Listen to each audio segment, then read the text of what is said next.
Tonight, we walk among them. We descend into tombs that have not seen light since they were sealed.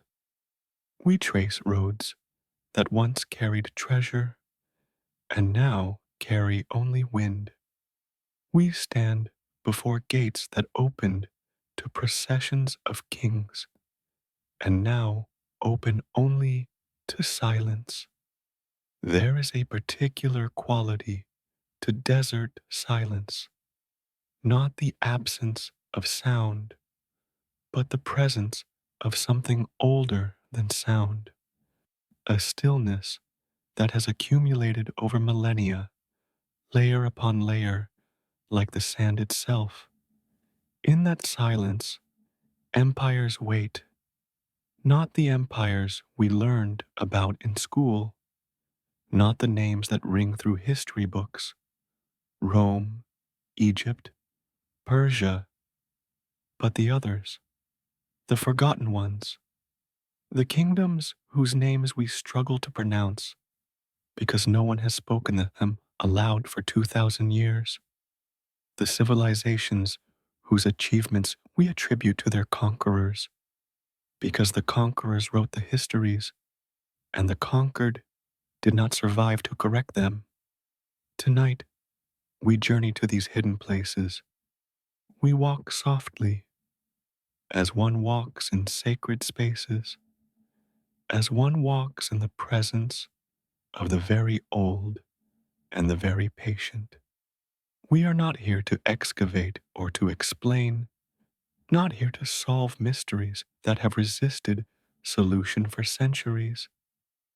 We are here simply to witness, to acknowledge, to sit with the silence and let it speak in whatever language silence uses when it has something to say. The empires hidden in the sand did not vanish because they were weak. Many were powerful beyond what we can easily imagine.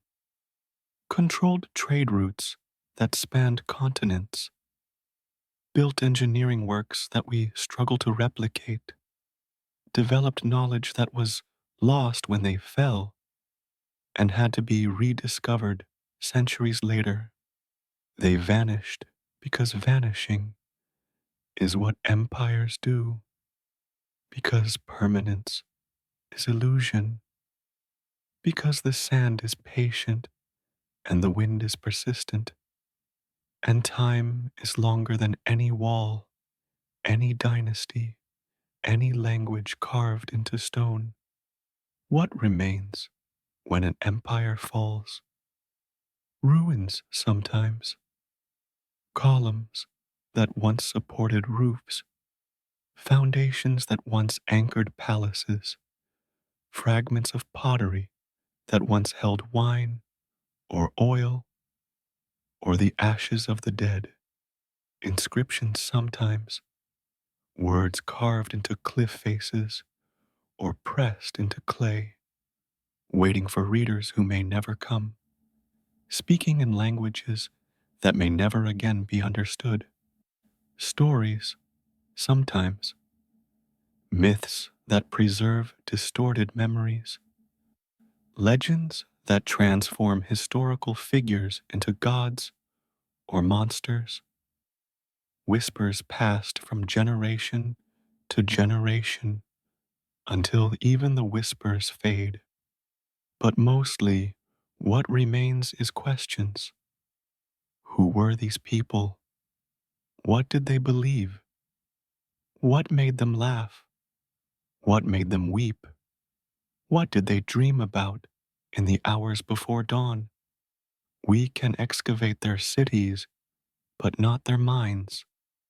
We can decipher their scripts, but not always their meanings. We can reconstruct their buildings, but not the conversations that once echoed within them. This uncertainty is not failure. It is the natural condition of knowing the past. Every historian, every archaeologist, every seeker who has tried to understand what came before has confronted this same veil between present and past. a veil that can be made thinner but never fully removed. We see through it darkly. We glimpse shapes and shadows.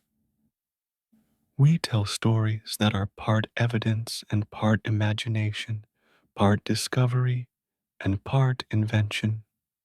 Tonight's journey takes us to 12 places where empires left their traces. Some you may have heard of, others will be new. Some left monuments that still inspire awe. Others left only foundations that only specialists recognize. But all of them share something essential.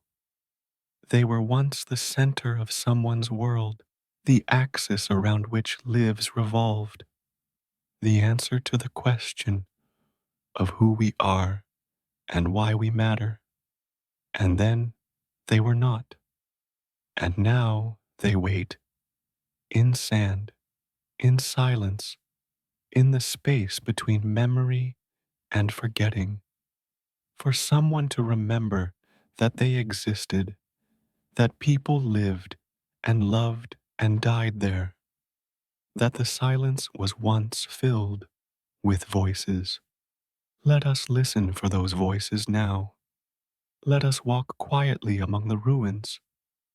Let us honor what was lost by acknowledging that it was once found, once built, once believed in, with all the certainty that we believe in our own world, which will also someday be ruins, which will also someday wait beneath sand for those who come after to wonder what we were.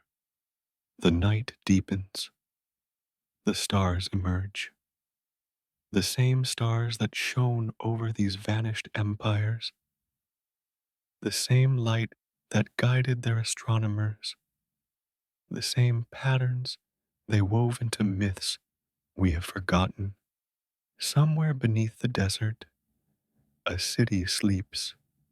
Let us begin.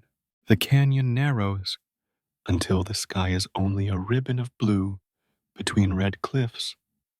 This is the sick, the ancient entrance to Petra, and those who pass through it are walking where countless others have walked, merchants leading camel caravans, pilgrims seeking sacred sites, conquerors who thought they could possess what they found here, travelers who came merely to witness and left transformed by what they witnessed.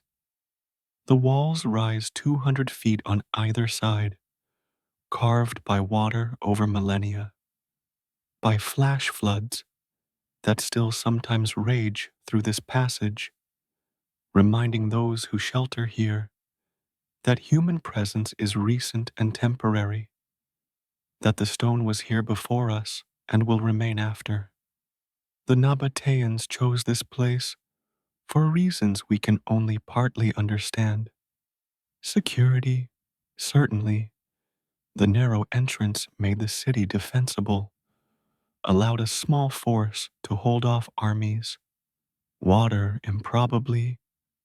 The Nabateans were masters of hydraulic engineering, carved channels into these very walls to capture every drop of rain, directed water through ceramic pipes to cisterns that could sustain a city of 30,000 in the desert. Trade position, undoubtedly. Petra sat at the crossroads of routes connecting Arabia to the Mediterranean, controlled the incense trade that made frankincense and myrrh worth their weight in silver. But there was something more, something in the stone itself, something that called to the Nabateans and told them this was where they belonged. We emerge from the sixth shadow, and there it is, the treasury, Al-Khazne, the Bedouin called it, believing the urn at its top contained Pharaoh's treasure. Shooting at it with rifles trying to release the gold they imagined within. But it was never treasury. It was tomb, final resting place for a king whose name we debate, whose bones have vanished, whose grave goods were looted so long ago that not even legends remember what they contained. The facade is carved directly into the cliff face, columns and pediments and figures rendered in rose-red sandstone with precision that still astounds. Hellenistic Greek architecture adapted to Arabian rock, executed by Nabatean craftsmen whose training and techniques we can only guess at.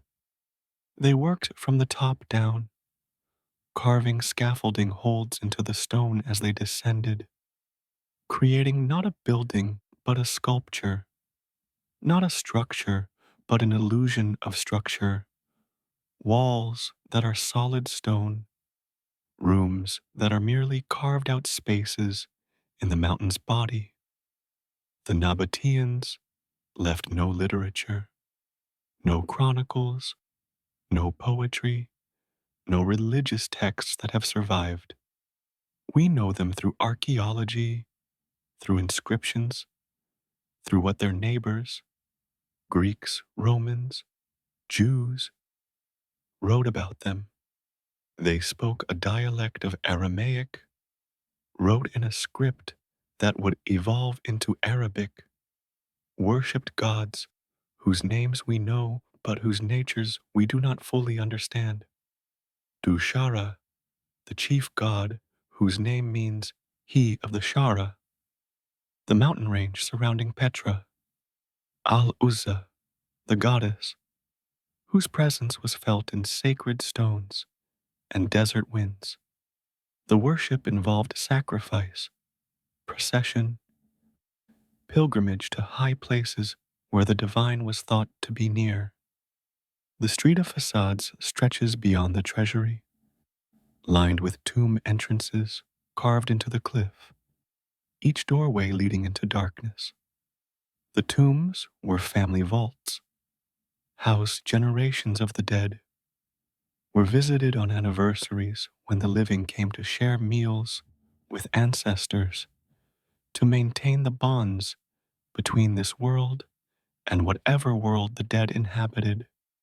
The Nabateans believed in continuity, believed the dead were not fully gone, believed relationships persisted beyond the grave, believed that carved stone could house spirits that needed housing, could provide eternal dwellings for those who had dwelt here in life.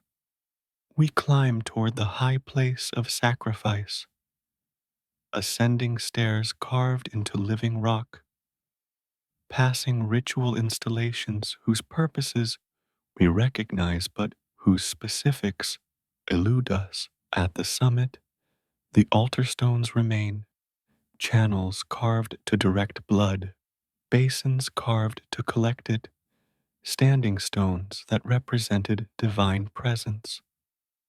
Animals were sacrificed here, certainly. Humans, possibly. The evidence is ambiguous. The source, the source is contradictory. The truth lost in the silence that surrounds all religions that no longer have practitioners to explain them. The view from the high place encompasses the entire valley. The theater, carved into the hillside, seated thousands for performances whose nature we can only imagine.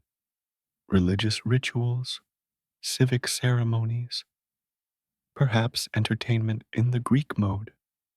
The colonnaded street, built after Rome absorbed the Nabatean kingdom in Mos CE, transforming Petra into Roman provincial city while preserving much of what made it distinctive.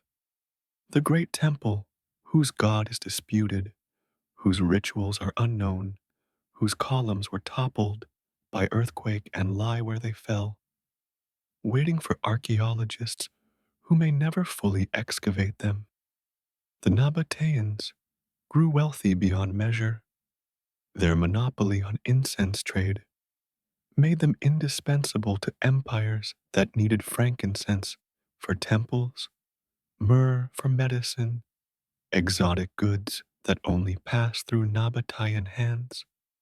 They built cities throughout their territory: Avdat in the Negev, Madain Saleh in Saudi Arabia, each featuring the same carved facades, the same water engineering, the same mysterious combination of practical genius and spiritual purpose. They were diplomats as much as traders, maintaining independence by playing powers against each other, giving just enough tribute to avoid conquest, threatening just enough disruption to make conquest costly. But no independence lasts forever. Rome absorbed them peacefully in 106 CE, making Nabatea a province, making Petra a provincial capital, making the Nabateans into Roman subjects who retained their customs while adopting Roman forms. The trade routes shifted as Rome developed maritime connections that bypassed the overland routes Petra controlled. The city declined slowly, was damaged by earthquake in 363 CE, gradually emptied over centuries as those who remained had no reason to stay.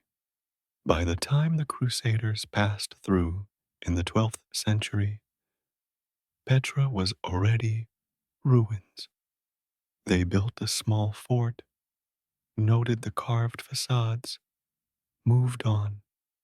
The Bedouin who lived in the caves and tombs preserved oral traditions about the city, but did not preserve its history, did not know and could not have known who built what they inhabited, what purposes the structures originally served, what the inscription said that time was slowly erasing from the stone. The Western rediscovery came in 1812, when Swiss explorer Johann Ludwig Burckhardt disguised himself as Arab pilgrim to penetrate what local tribes closely guarded. His brief visit, his sketch of the treasury, his descriptions published in Europe, these launched the archaeological investigations that continue today, that have revealed layer upon layer of Nabatean life, that have raised more questions than they have answered. We close as the light fails, as the rose-red stone turns amber and then shadow, as the treasury disappears into darkness, and the tombs become invisible against the cliffs. The city that breathed in stone takes its evening breath, settles into the silence that has held it for centuries, keeps its secrets as it has always kept them. The Nabateans are gone. Their language is dead. Their gods are unfed, but their city remains, carved into the mountain, waiting in the darkness for the dawn that will reveal it again, as it has waited every night since the last Nabatean left, as it will wait every night until the stone itself crumbles, as empires always wait when they have passed beyond the memory of the living into the patience of stone. In the heart of what is now Libya, where the Sahara stretches in all directions and rainfall is measured in millimeters per year, a civilization once flourished, not survived, flourished, built cities of mud, brick, and stone, grew crops in irrigated fields, raised cattle and horses in pastures green enough to sustain them, traded across the desert with Mediterranean powers who recorded their existence in fragments that we struggle to interpret. The Garamantes, the Romans called them, and the name has stuck for lack of a better one, though what they called themselves, what language they spoke, what stories they told about their origins, these are questions the sand has swallowed along with almost everything else they made.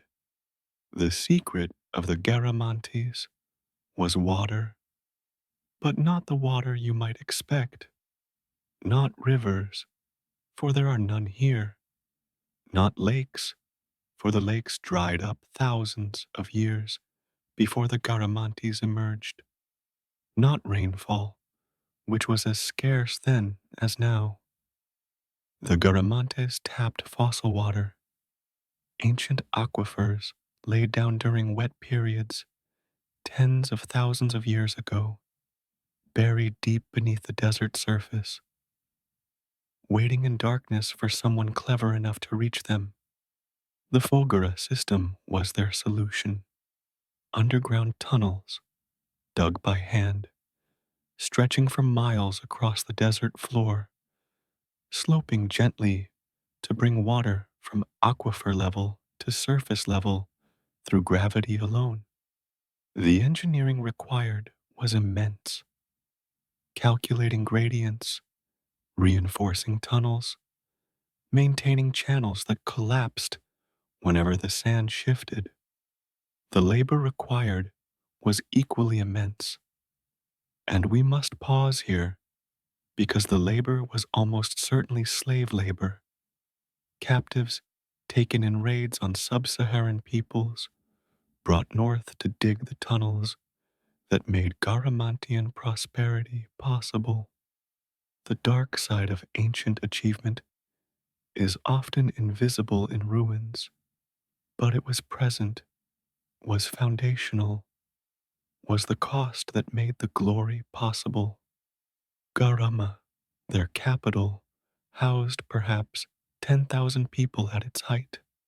Mud brick buildings clustered around the Fogra outlets, surrounded by fields that produced wheat and barley and dates, supported by infrastructure that modern visitors struggle to locate because it lies underground, because the tunnels have collapsed, because the entrances have been buried by sand that accumulates relentlessly over centuries.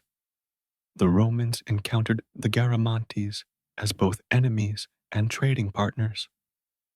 Military expeditions penetrated their territory, reached Garama, claimed victories that may have been exaggerated, but trade continued regardless of conflict. Roman goods flowed south, Garamantian products flowed north. The commerce persisted because both sides benefited, and because the conquest of the Garamantian heartland would have required more effort than Rome was willing to invest for territories that could not be held, except through constant military presence. What did the Garamantes trade? Gold from sub-Saharan sources, carried across the desert by routes they controlled. Slaves, those same captives who dug the fogaras and worked the fields. Exotic animals, lions, elephants, ostriches, destined for Roman arenas where they would die for crowd entertainment. Precious stones, ivory, everything that the Mediterranean world craved from the African interior passed through Garamantian hands, made them wealthy, made their capital a center of commerce in landscape that seemed to forbid commerce entirely. The archaeological evidence reveals a sophisticated society. Pyramidal tombs outside Garama housed their dead, echoing Egyptian forms but distinct in construction, distinct in what the burials contained, distinct in the rituals that we can only partially reconstruct from physical remains. Metalworking was advanced. The Garamantes produced iron tools and weapons in quantities that suggest specialized craftsmen, organized production, economic complexity that surface observation of their territory would never lead one to expect. Textiles, pottery, jewelry, all the material expressions of civilization that archaeology can recover, all present in Garamantian sites, all testifying to a way of life that the desert has almost entirely erased from memory. The religion of the Garamantes is largely unknown. We have no texts, no myths, no names of gods preserved in languages we can read.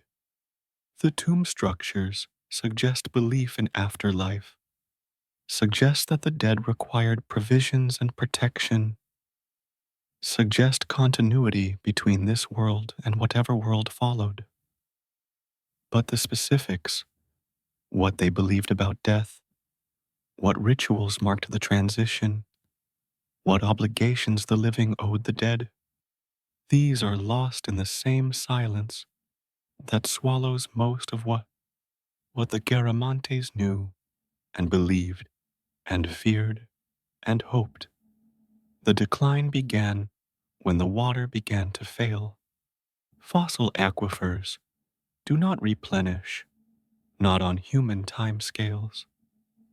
They are remnants of wetter epochs, fixed reserves that once depleted are gone forever. The Garamantes extracted water faster than nature had deposited it, mined aquifers that had accumulated over millennia, and eventually extracted what there was to extract. The water table dropped. The foggaras had to be dug deeper. The effort required increased while the returns decreased. The mathematics were inexorable. At some point, the effort exceeded the reward, and the system that had sustained the civilization for 800 years could sustain it no longer. The cities emptied, the fields returned to desert, the tunnels collapsed without maintenance. The people, where did they go? Some may have migrated southward, joined other peoples, lost their distinct identity through assimilation. Some may have died when the water failed, unable to relocate, unable to adapt to conditions their ancestors had engineered their way around. The historical record, such as it is, falls silent. The Garamantes, who had troubled Roman frontiers and traded with Roman merchants, simply cease to appear in any text that has survived.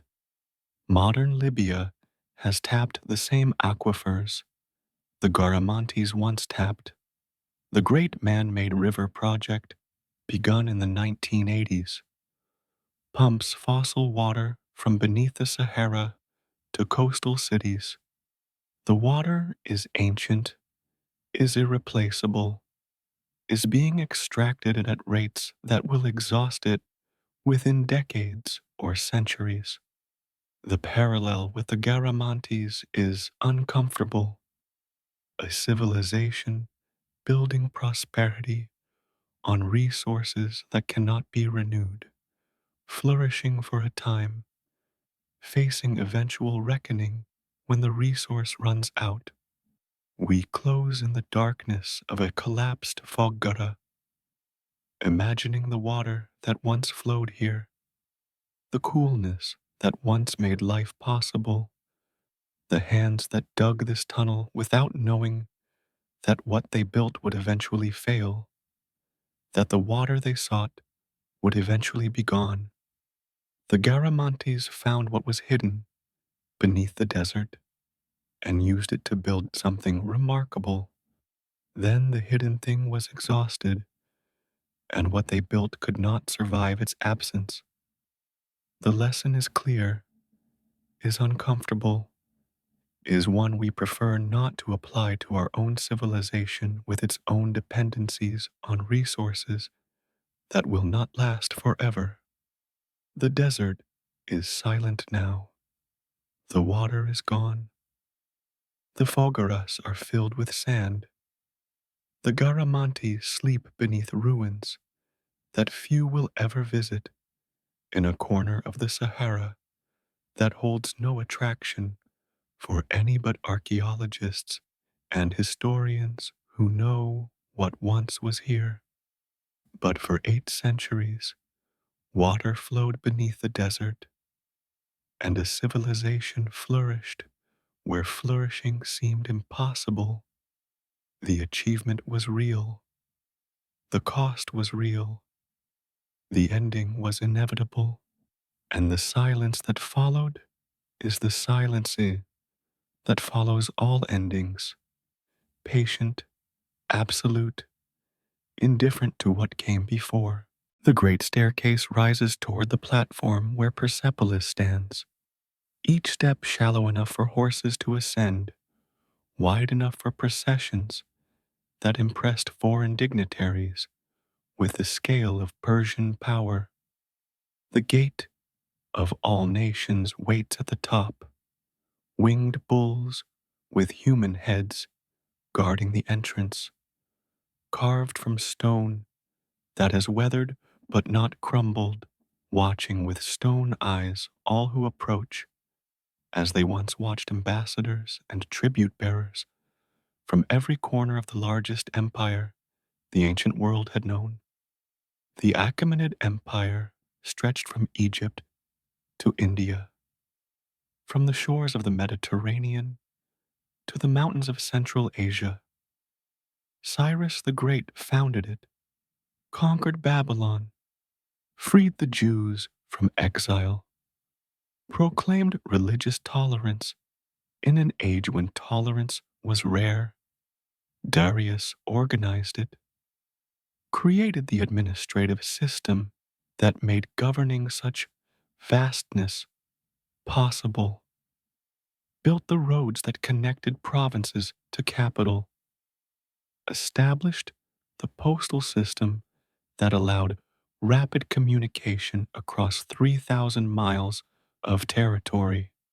Xerxes expanded it, crossed into Europe, burned Athens in revenge for Greek support of Ionian rebellion, and was turned back at Salamis, establishing the limits that Persian power could not surpass. But Persepolis was not their capital, not in the administrative sense. Susa held that function, and Babylon and Ecbatana in different seasons. Persepolis was something else: ceremonial center, symbolic heart, the place where the empire's diversity was gathered and displayed at the New Year festival when delegations from all 23 satrapies came to present tribute to the King of Kings. The reliefs along the Apadana stairway preserve these delegations in stone, Medes in their round caps, leading horses, Babylonians with their bulls, Armenians with their elaborate vessels, Ethiopians with their exotic gifts, gold, elephant tusks, a giraffe that must have seemed impossibly strange to audiences accustomed to different animals. Each delegation is distinct, each costume rendered with care that suggests the artists observe these peoples carefully, that the carvings were meant to be accurate representations of the empire's subjects, that Persepolis was a monument to diversity as much as to power. The Apadana itself, The great audience hall could accommodate thousands. 72 columns, each 65 feet tall, supported a roof of cedar brought from Lebanon, creating interior space vast enough for the gathered delegations, for the rituals that accompanied tribute presentation, for the display of wealth and power that was the festival's purpose. We walk among the fallen columns now, stepping over drums of stone that once were stacked to create the towering supports, imagining the space when it was whole, when the roof kept out the fierce summer sun, when voices echoed in a chamber designed to make voices echo, to make everything seem larger than life, to overwhelm the senses with evidence of imperial might. The King of Kings sat on a throne whose location scholars still debate, received tribute that filled storerooms, whose remains archaeologists have excavated, heard requests from subjects who prostrated themselves according to court protocol, granted or denied according to calculations we cannot fully reconstruct. The power was real, the empire that could mobilize millions of subjects, that could move armies across continents, that could build monuments like this through the labor of craftsmen brought from every province.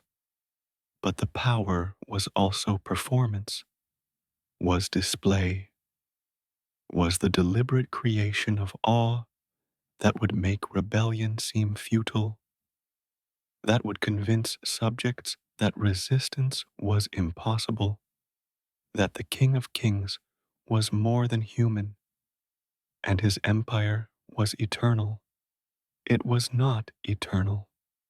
Alexander came in 330 BCE, conquered the empire in a campaign that still astounds military historians, reached Persepolis and burned it. Why? The sources disagree. Revenge for Persian burning of Athens 150 years before, say some. Drunken accident at a party, say others. Deliberate policy to demonstrate that Achaemenid power was definitively ended, say still others. The truth may involve all three, may involve motivations we cannot recover because Alexander did not explain himself clearly, because those who wrote about it wrote later, wrote with agendas, wrote what they thought audiences wanted to hear. The burning left traces, charred ceiling beams, collapsed onto floor surfaces that archaeologists have excavated, preserving the moment of destruction, preserving evidence of what was present when the flames began. The stone walls survived, fire scarred but standing, the reliefs intact enough to show what Persepolis once displayed, what message it once proclaimed to an empire that no longer exists. The paradox of Persepolis is its emptiness. Even at its height, the city was occupied only seasonally, filled only for the New Year festival and perhaps for other occasions, standing empty most of the year while the real business of empire happened elsewhere. The throne room where no one usually sat was throne room nonetheless, was stage for performances that happened rarely but mattered intensely, was symbol rather than substance. Those symbols can be more powerful than substance, can shape how subjects understand themselves, can create realities through the very act of representation. We linger in the treasury, where wealth beyond imagining once accumulated, where gold and silver from across the empire was stored until Alexander's soldiers carried it away on trains of mules and camels that reportedly stretched for miles. The rooms are empty now, have been empty for over 2 millennia, hold only the memory of what they once contained, the residue of power that evaporated when the power itself was broken, the Zoroastrian faith that the Achaemenids may or may not have practiced. The question is debated, the evidence is ambiguous, saw the world as battlefield between truth and falsehood, between Ahura Mazda's light and Ahriman's darkness. The fire temples burned eternal flames that represented divine presence that must never be allowed to extinguish, that required constant tending by priests who kept the faith alive. When Alexander burned Persepolis, did he extinguish a sacred fire that had burned for generations? The thought haunts the ruins, adds layer of meaning to destruction that was already meaningful enough.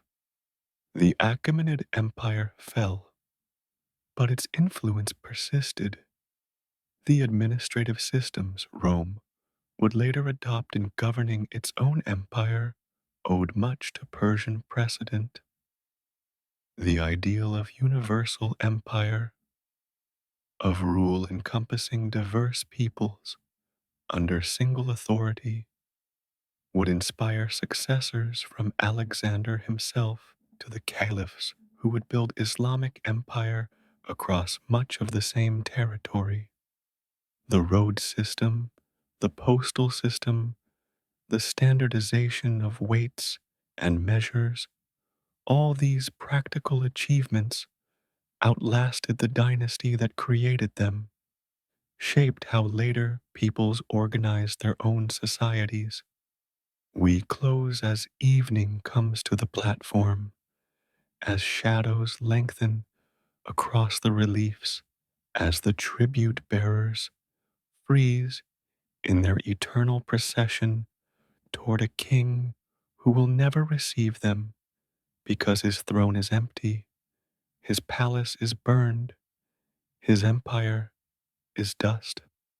Persepolis was built to proclaim permanence, to convince subjects that the Achaemenid order would never end. The proclamation was false, as all such proclamations are false, as every empire learns eventually that power is temporary, that monuments outlast those who built them, but not forever, that even stone yields to time's patient pressure. The throne room where no one sat waits in darkness. The King of Kings is memory. The tribute bearers process in stone toward destination they will never reach. And the silence of Persepolis is the silence of all power that once seemed absolute and now seems only historical, only archaeological, only one more chapter in the endless story of human ambition and human failure. The seal is small enough to hold in your palm, a square inch of statite carved with symbols that no one alive can read, an animal that might be a unicorn, or might be a bull in profile, or might be something our categories cannot contain. Signs above and beside it that clearly convey meaning, but will not surrender that meaning to any scholar who has tried, and many have tried, for a century now, since the Indus Valley civilization was first recognized as distinct as sophisticated as one of the earliest urban cultures on Earth. The civilization flourished from roughly BC 300 to 1300 BC, contemporary with Egypt and Mesopotamia, equally complex in many ways, perhaps more complex in some. The cities Mohenjo-daro, Harappa, Dholavira, others were planned with precision that suggests central authority, grid patterns that suggest urban planning, standardization that suggests bureaucratic organization. The drainage systems were sophisticated, the wells were precisely constructed, the weights were standardized across sites separated by hundreds of miles. Someone was coordinating this, someone was maintaining standards, someone was exercising authority. But who, and how, and why, we cannot say, because they did not tell us in ways we can read.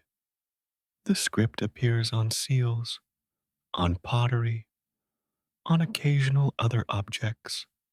The signs number, perhaps, 400 distinct symbols, enough to suggest a writing system that encoded language rather than merely representing ideas through pictures.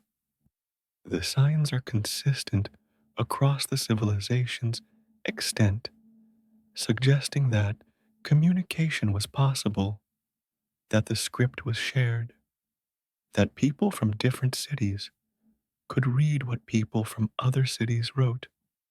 But the texts are short, rarely more than a dozen signs, typically only a few, which may mean that longer texts were written on materials that did not survive, or may mean that the script was used only for limited purposes, labels and names, and brief notations, rather than literature or history or law. What language did the script encode? Dravidian, say some scholars, arguing that the Indus people spoke ancestors of languages still spoken in South India. Indo-European, say others, arguing for connections to Vedic Sanskrit and the Pebbles, who would later dominate the subcontinent. Something else entirely, argue still others, a language family that left no descendants, that died with the civilization that spoke it, that is as lost as the script that recorded it. The debate continues because the evidence is insufficient, because the texts are too short for the statistical analysis that helped decipher other scripts, because without bilingual inscription, without Indus Rosetta Stone, the code remains unbroken. The seals themselves were probably used for trade, pressed into clay to seal packages, to identify ownership, to authorize transactions. The animals and figures may have indicated merchant families or trade guilds, or religious affiliations. The signs may have been names or titles or brief descriptions of contents, but these are guesses, are hypotheses based on what other civilizations did, are projections backward from cultures we understand onto a culture we do not. What did the Indus people believe? We have no texts to tell us. The famous priest king statue from Mohenjo-daro, a bearded figure with elaborate robe and headband, may represent a ruler or a deity or something else. But without context, we cannot say what he meant to those who made him. The dancing girl bronze, with her confident pose and simple ornaments, may represent a dancer or a goddess or an ordinary woman. but her meaning is lost with those who cast her. The seated figure in meditation posture, appearing on multiple seals, may be a deity later remembered as Shiva, or maybe someone or something entirely different. The connection is speculation, not demonstration. The cities show evidence of religious activity without clarifying what the religion involved. Possible fire altars at some sites suggest ritual involving fire. The Great Bath at Mohenjo-Daro may have been used for ritual purification, or may have been public amenity, or may have served purposes we cannot imagine. Small figurines, probably votive offerings, suggest domestic religion, household shrines, personal devotion. But devotion to whom? For what purposes? With what expectations? We cannot say. The civilization's decline is as mysterious as its writing. Around 1900 BC, the cities began to shrink. By 1300 BC, the urban centers were abandoned. The script was no longer used. The standardization was lost. Climate change may have contributed. The monsoon pattern shifted. The rivers that fed the cities may have changed course or dried up. Migration from the northwest, the Indo-Aryan peoples, whose language would eventually dominate the subcontinent, may have disrupted established patterns, though whether through conquest or assimilation or something else is debated. Disease, social collapse, environmental degradation from deforestation, all have been proposed, none definitively established. The people did not disappear.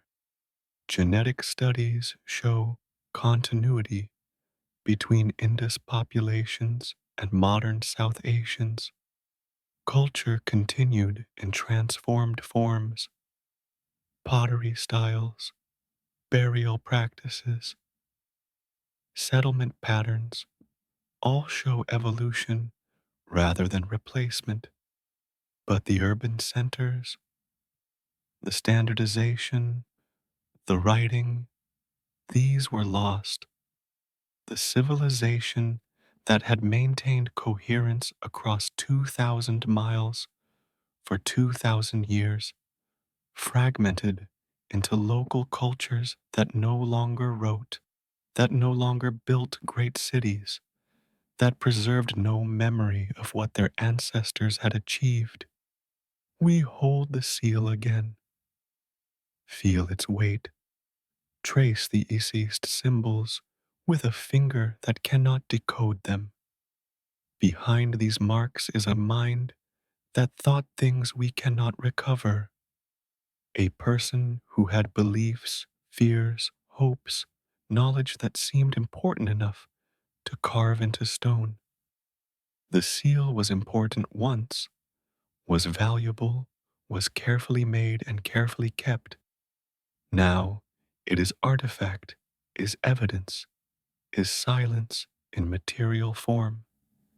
Some scholars believe the script will eventually be deciphered, that computational methods, new discoveries, lucky bilingual text will someday crack the code as other codes have been cracked. Others doubt this, point to the shortness of the texts, the lack of context, the fundamental difficulty of deciphering a language when you have no related language to guide you.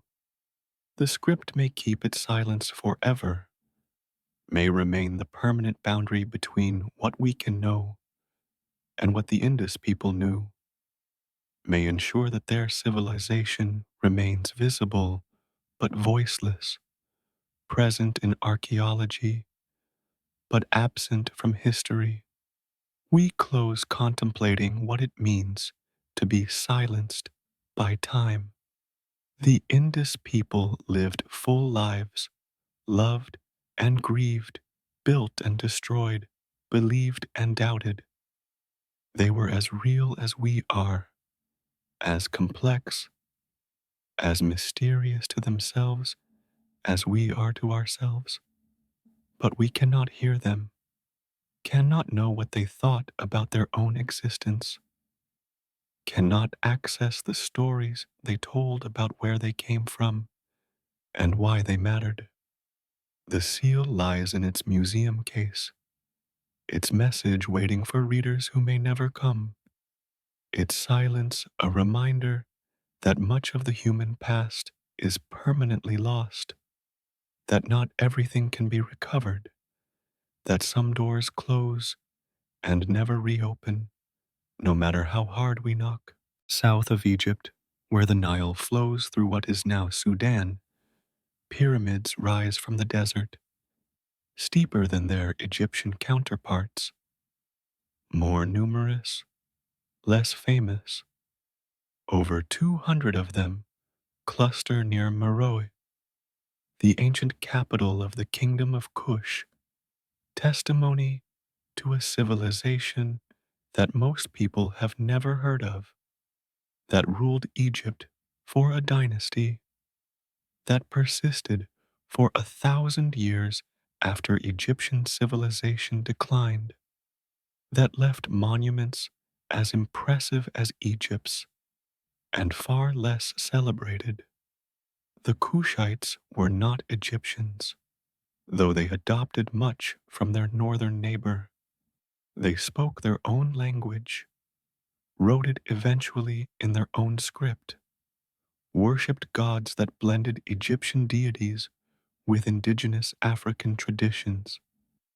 When Egyptian power waned during the Third Intermediate Period, Kush grew strong, strong enough that in the 8th century BC, Kushite kings conquered Egypt itself, ruled as pharaohs of the 25th dynasty, built and restored monuments from Nubia to the Mediterranean.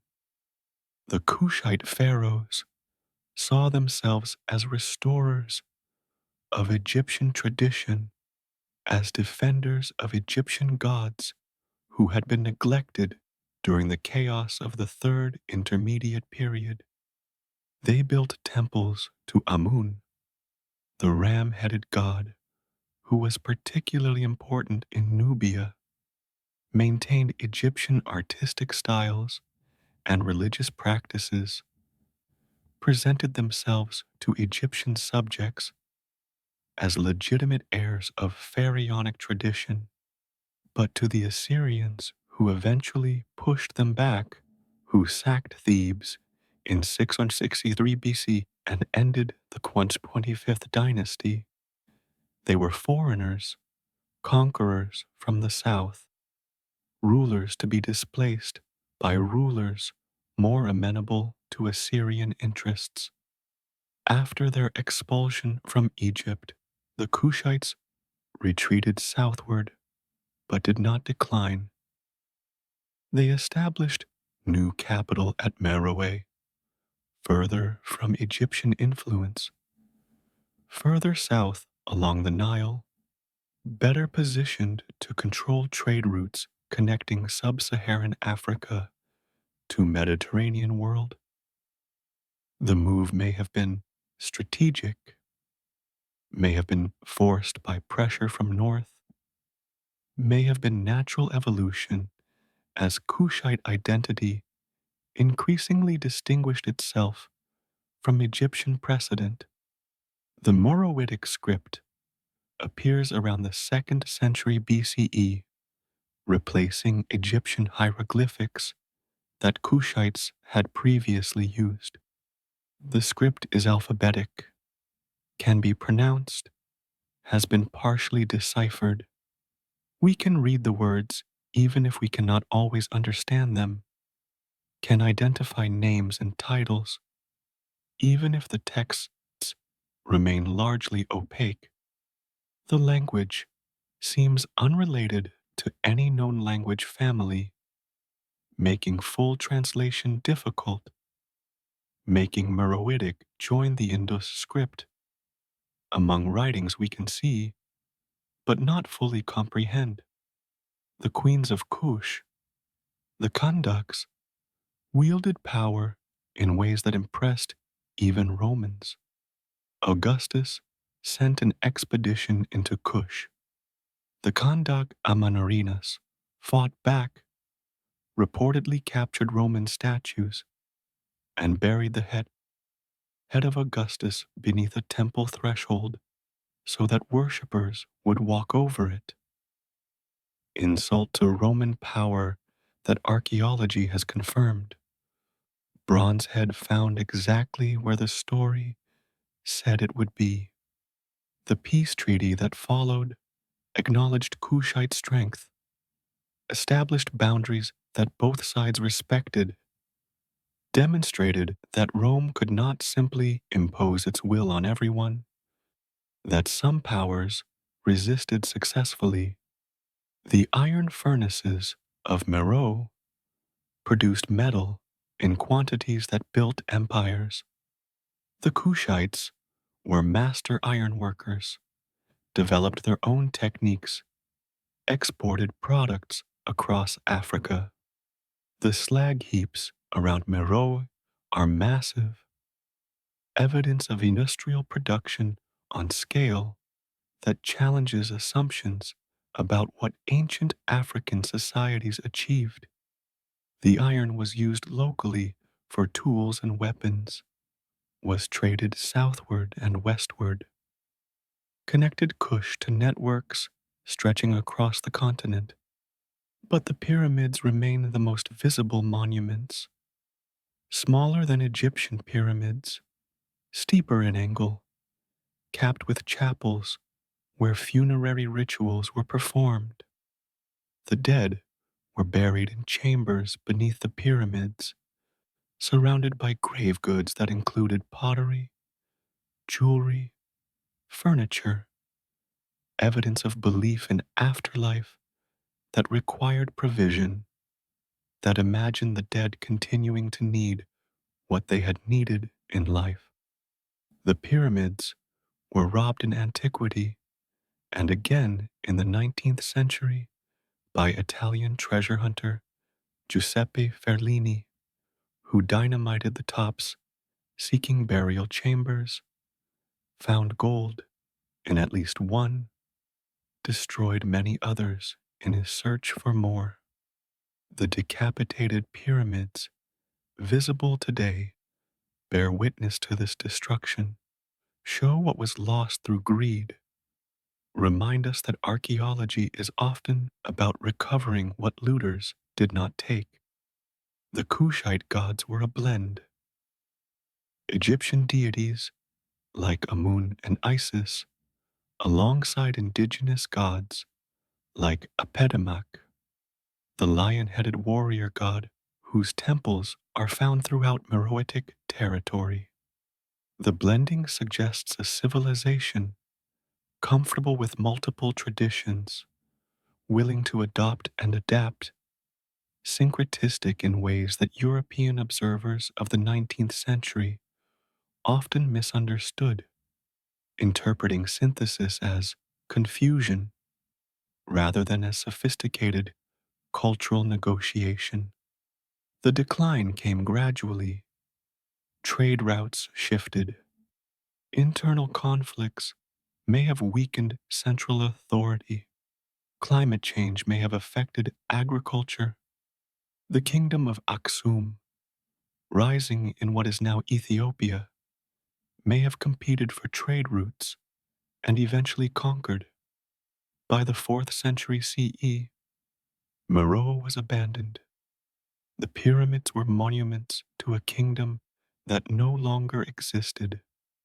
The Kushites were dispersed into successor cultures that preserved fragments of their heritage, but not the coherent civilization that had produced it.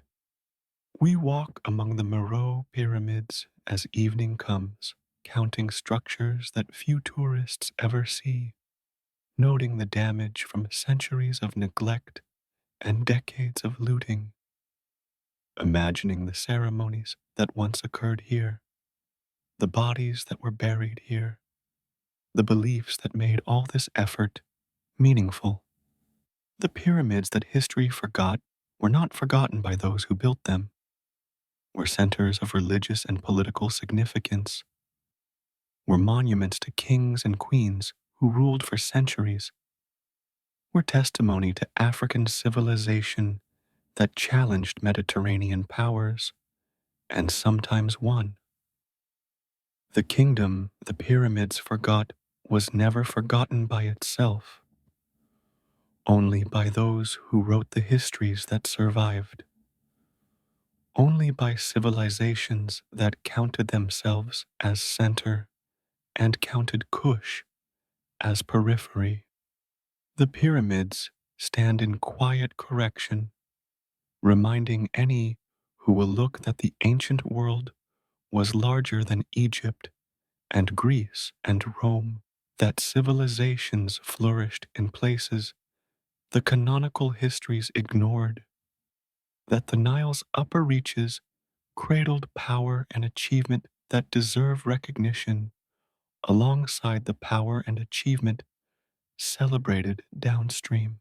In southeastern Turkey, on a hill called Hobekli Tepe, stone circles stood before humans planted crops, before they made pottery, before they did almost everything we thought civilization required. The site rewrites the human story, pushes monumental architecture back 6,000 years earlier than expected, suggests that the desire to build sacred spaces preceded and perhaps inspired the agricultural revolution that made later civilizations possible. The circles are composed of T-shaped pillars, limestone monoliths up to 18 feet tall and 20 tons in weight. The T shape suggests human form, head and shoulders simplified to geometric abstraction, though without faces, without identity, without clarity about what or whom they represent.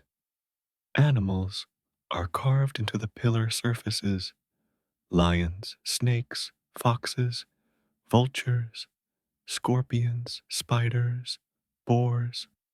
The carvings are skilled, are detailed, suggest artists who knew these animals intimately, who observed them carefully, who rendered them with precision that implies practice, tradition, transmitted technique. The site dates to approximately 9500 BCE, 7,000 years before Stonehenge, 4,000 years before the Egyptian pyramids, older than agriculture in this region, older than pottery, older than almost everything we associate with complex society. Hunter-gatherers built this, we must assume.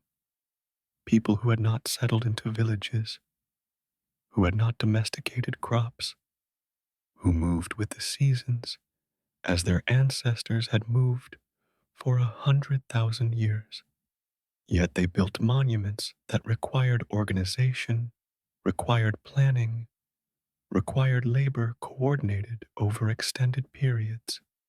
How did they do it? The question challenges assumptions about what hunter-gatherer societies could achieve.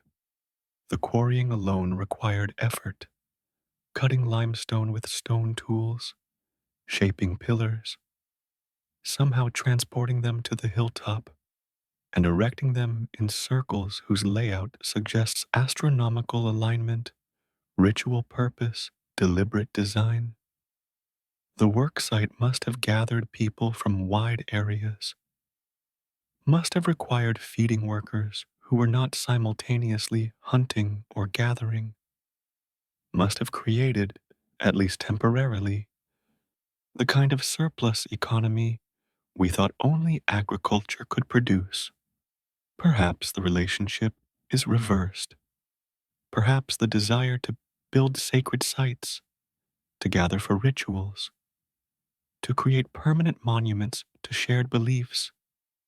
Perhaps this desire drove agricultural development, motivated the settled life that would make surplus possible.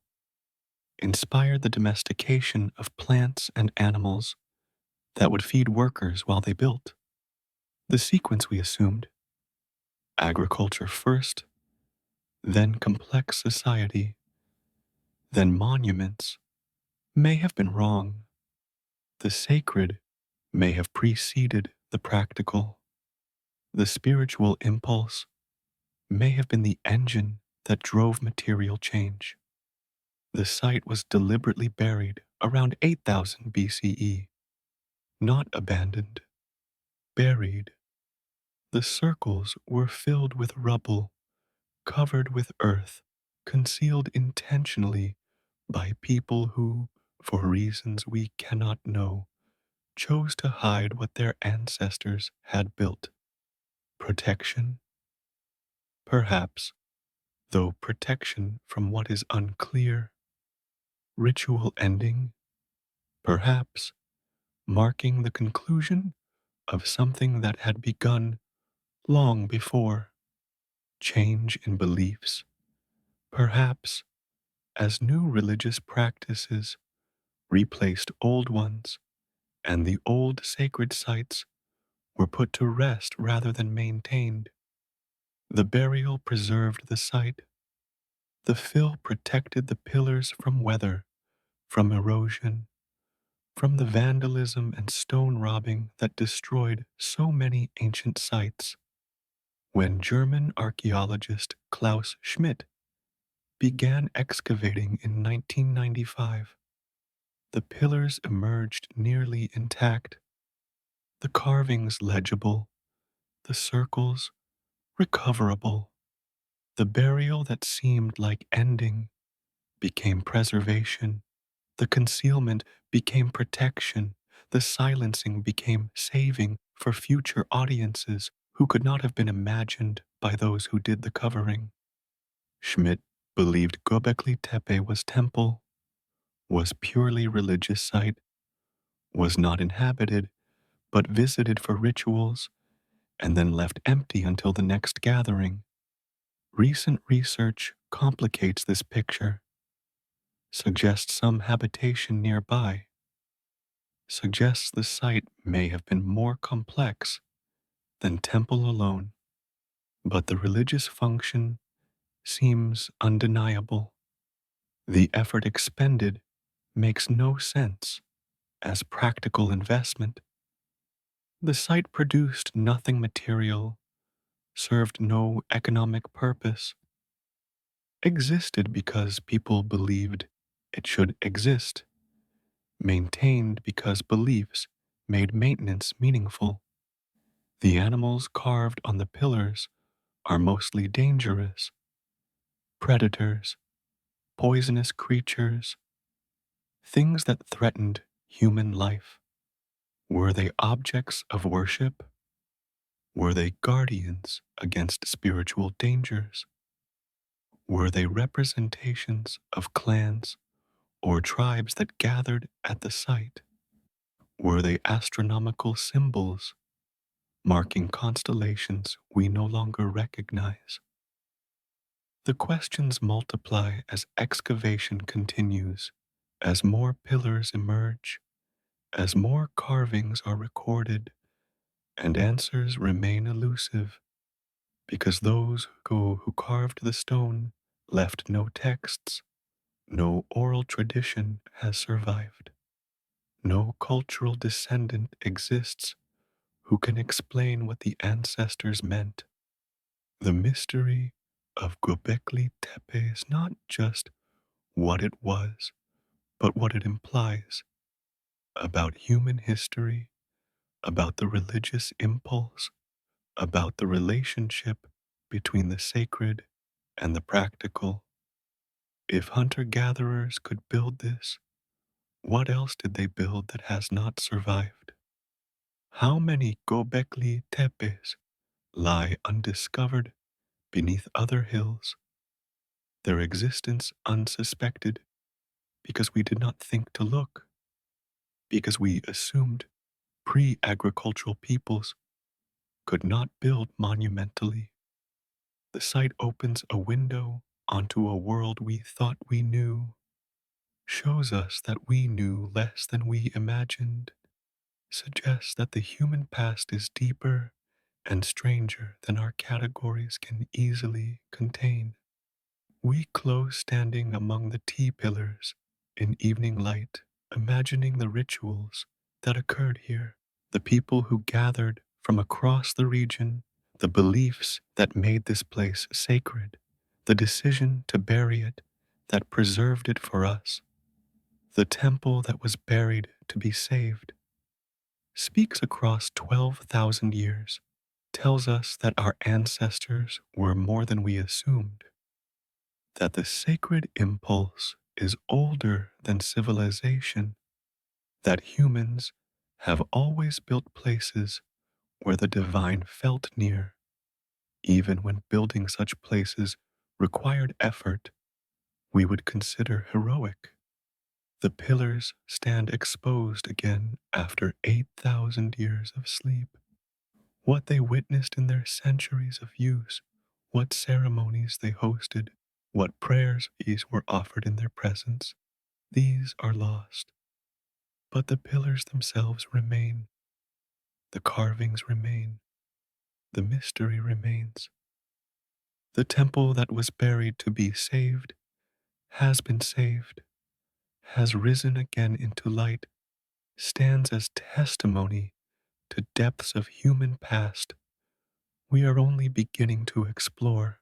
Palmyra rose in the Syrian desert as miracle of improbability, oasis city where water made life possible, trading center where geography made commerce unavoidable, hybrid culture where East met West, and both were transformed by the meeting.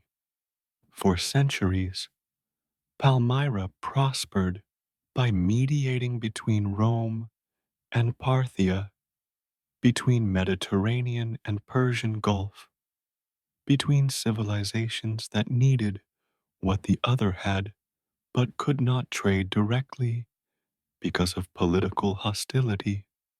Palmyra was the neutral ground, the market where enemies could exchange goods through intermediaries, the place where silk from China reached Rome and Roman gold reached China, where merchants grew wealthy beyond imagining and built monuments to commemorate their success.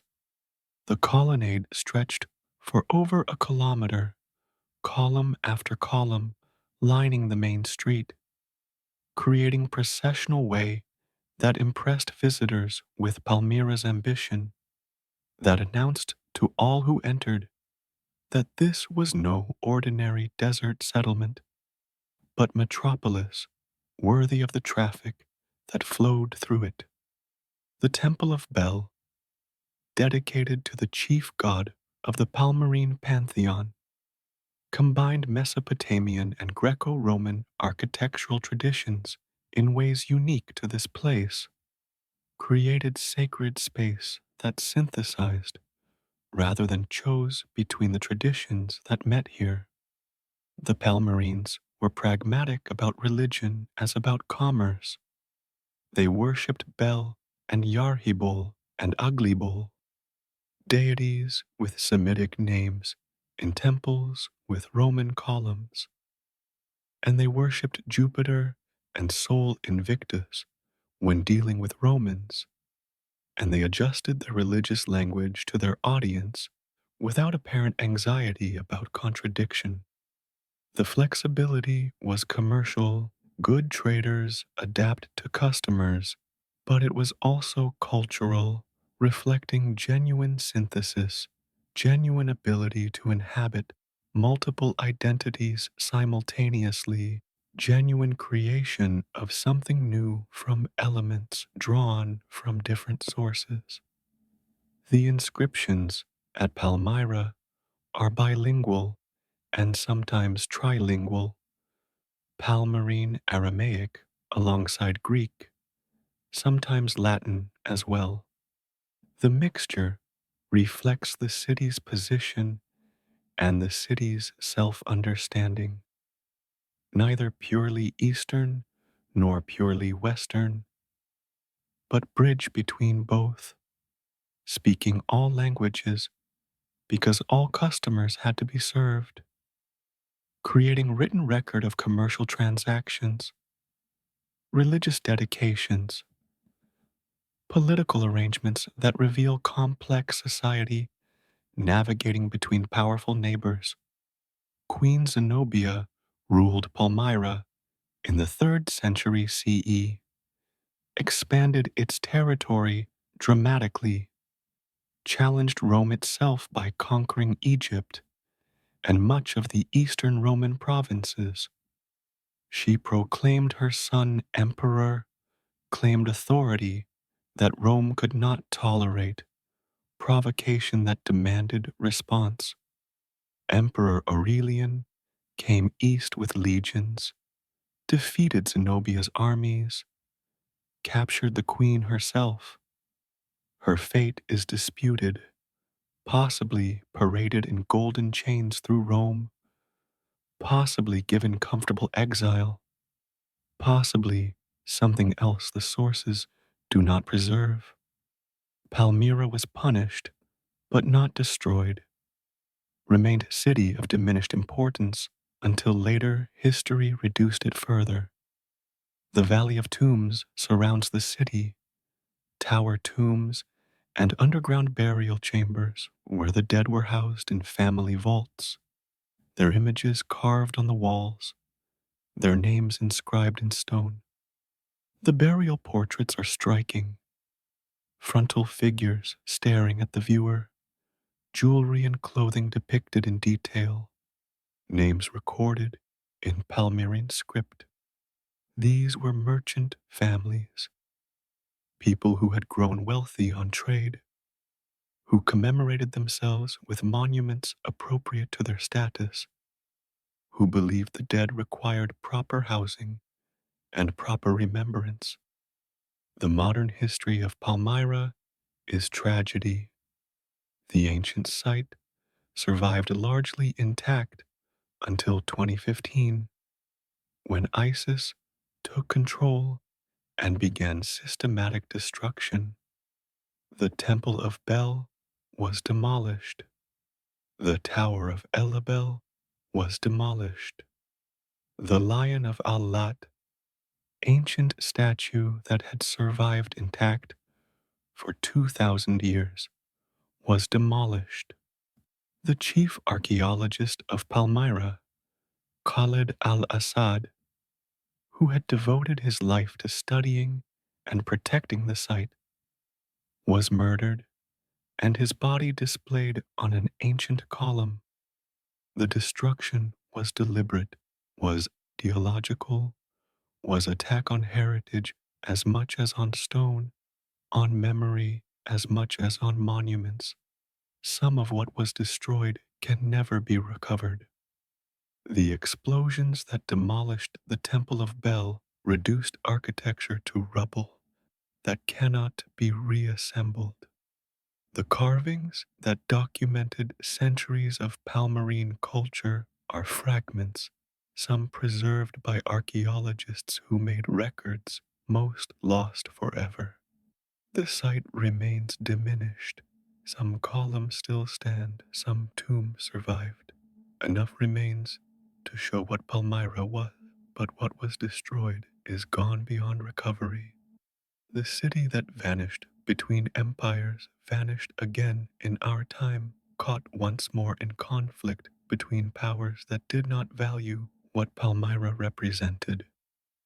The traders who prospered by connecting enemies, the artists who created by synthesizing traditions, the builders who made desert bloom with monuments.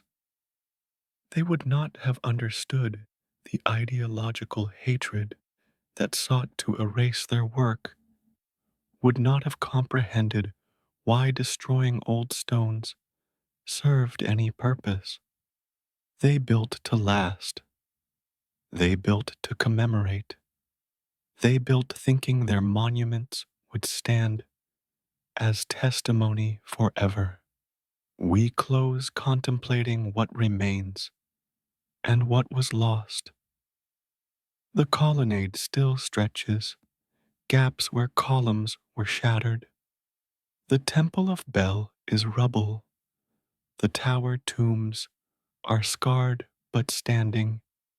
Palmyra endures, diminished, wounded, waiting for whatever future brings. Restoration, perhaps, partial recovery of what was destroyed, or further destruction if conflict returns. The city that prospered by standing between empires has learned that standing between can be dangerous, that neutrality offers no protection when combatants seek not just victory, but annihilation of what the other side valued. The desert wind blows through empty columns. The silence of Palmyra is now double silence, silence of ancient abandonment and silence of modern destruction. What was built over centuries was destroyed in weeks. What was preserved for 2,000 years was lost in our lifetime. The city that vanished between empires waits in the sand, its future as uncertain as its past is long. Above the Dead Sea's western shore, Masada rises, isolated mesa in desolate landscape, natural fortress that required only walls along the cliff edges to become impregnable.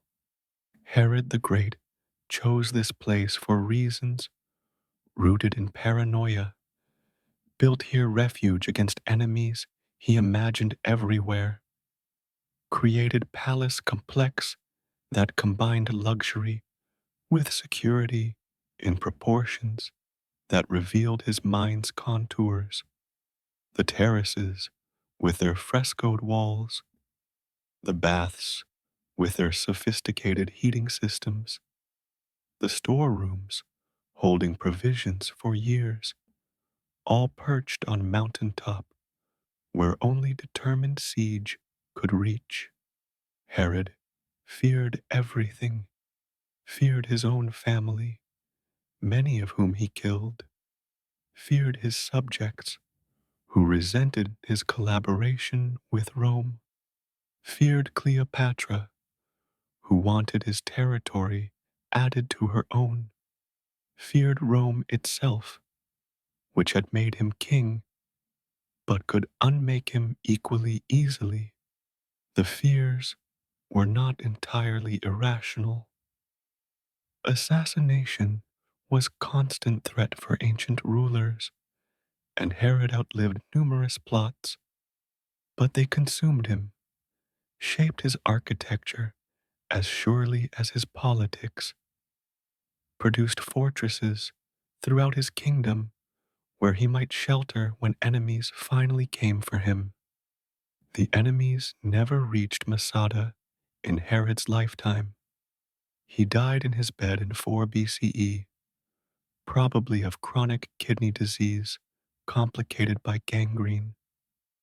Certainly in agony, unquestionably leaving kingdom that would fracture into territories ruled by his sons and eventually absorbed directly into Roman administration. The fortress he built for himself became military garrison, minor installation in Roman Judea, forgotten until rebellion made it famous. The Great Revolt began in 66 CE, Jewish uprising against Roman rule that would end with Jerusalem's destruction, the temples burning, the Jewish diaspora's beginning. Masada was seized early, held by faction called the Sicarii, dagger men, assassins who killed collaborators, extremists who refused compromise even when compromise might have saved lives. They held the mountain throughout the revolt, remained holding it after Jerusalem fell, after resistance elsewhere ended, after everyone else had surrendered or died. The Roman 10th Legion came in 73 CE, 7,000 soldiers establishing camps around the mountain's base, building siege wall to prevent escape, constructing ramp against the western cliff to bring battering ram to the walls. The siege lasted months. The defenders could see the ramp rising, could watch progress that meant their doom, could calculate from each day's labor how many days remained before the Romans reached them. The mathematics were inexorable. The end was visible. According to Josephus, the Jewish historian who wrote our only detailed account, the defenders chose death over surrender. Eleazar ben Yair, their leader, gave speeches, probably invented by Josephus, who was not present, who could not have known what was said, arguing that freedom in death was preferable to slavery in survival. The defenders killed their families, then themselves, casting lots to determine who would perform the final killings, denying Rome the satisfaction of living captives. The story has been questioned. Archaeological evidence shows signs of fire and violence, but does not confirm mass suicide, as Josephus describes. Perhaps some escaped, some surrendered, some survived in ways the legend does not preserve. The 2 women and 5 children who allegedly hid in cistern and later told Romans what happened, were they invention? Were they real? Did they perhaps embellish or misunderstand what occurred? The questions matter historically, but perhaps matter less as legend. Masada became symbol of resistance, of choosing death over subjugation, of defiance that Rome could not break even in military victory. Israeli soldiers once took oaths at Masada. Masada shall not fall again. The symbolism served purposes in modern nation building, created usable past from ancient story, made the Sicarii into heroes rather than terrorists, the mass death into martyrdom rather than tragedy. We climb the snake path in darkness, as ancient defenders might have climbed, reaching the summit as dawn light touches the Dead Sea below, as the desert hills emerge from shadow, as the landscape Herod saw is revealed again in colors that shift with the rising sun. The palace terraces, the storerooms, the baths, all are ruins now, walls standing to varying heights, mosaic floors partially preserved, frescoed plaster occasionally visible where archaeologists have protected it.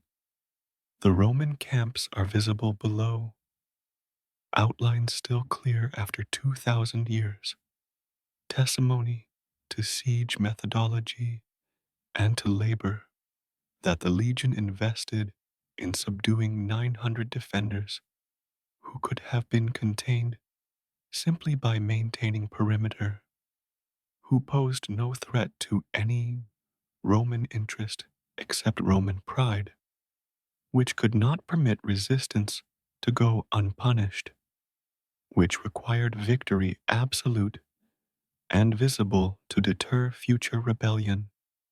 Herod's mountain became Eleazar's mountain, became Symbol's mountain, became archaeological sites mountain.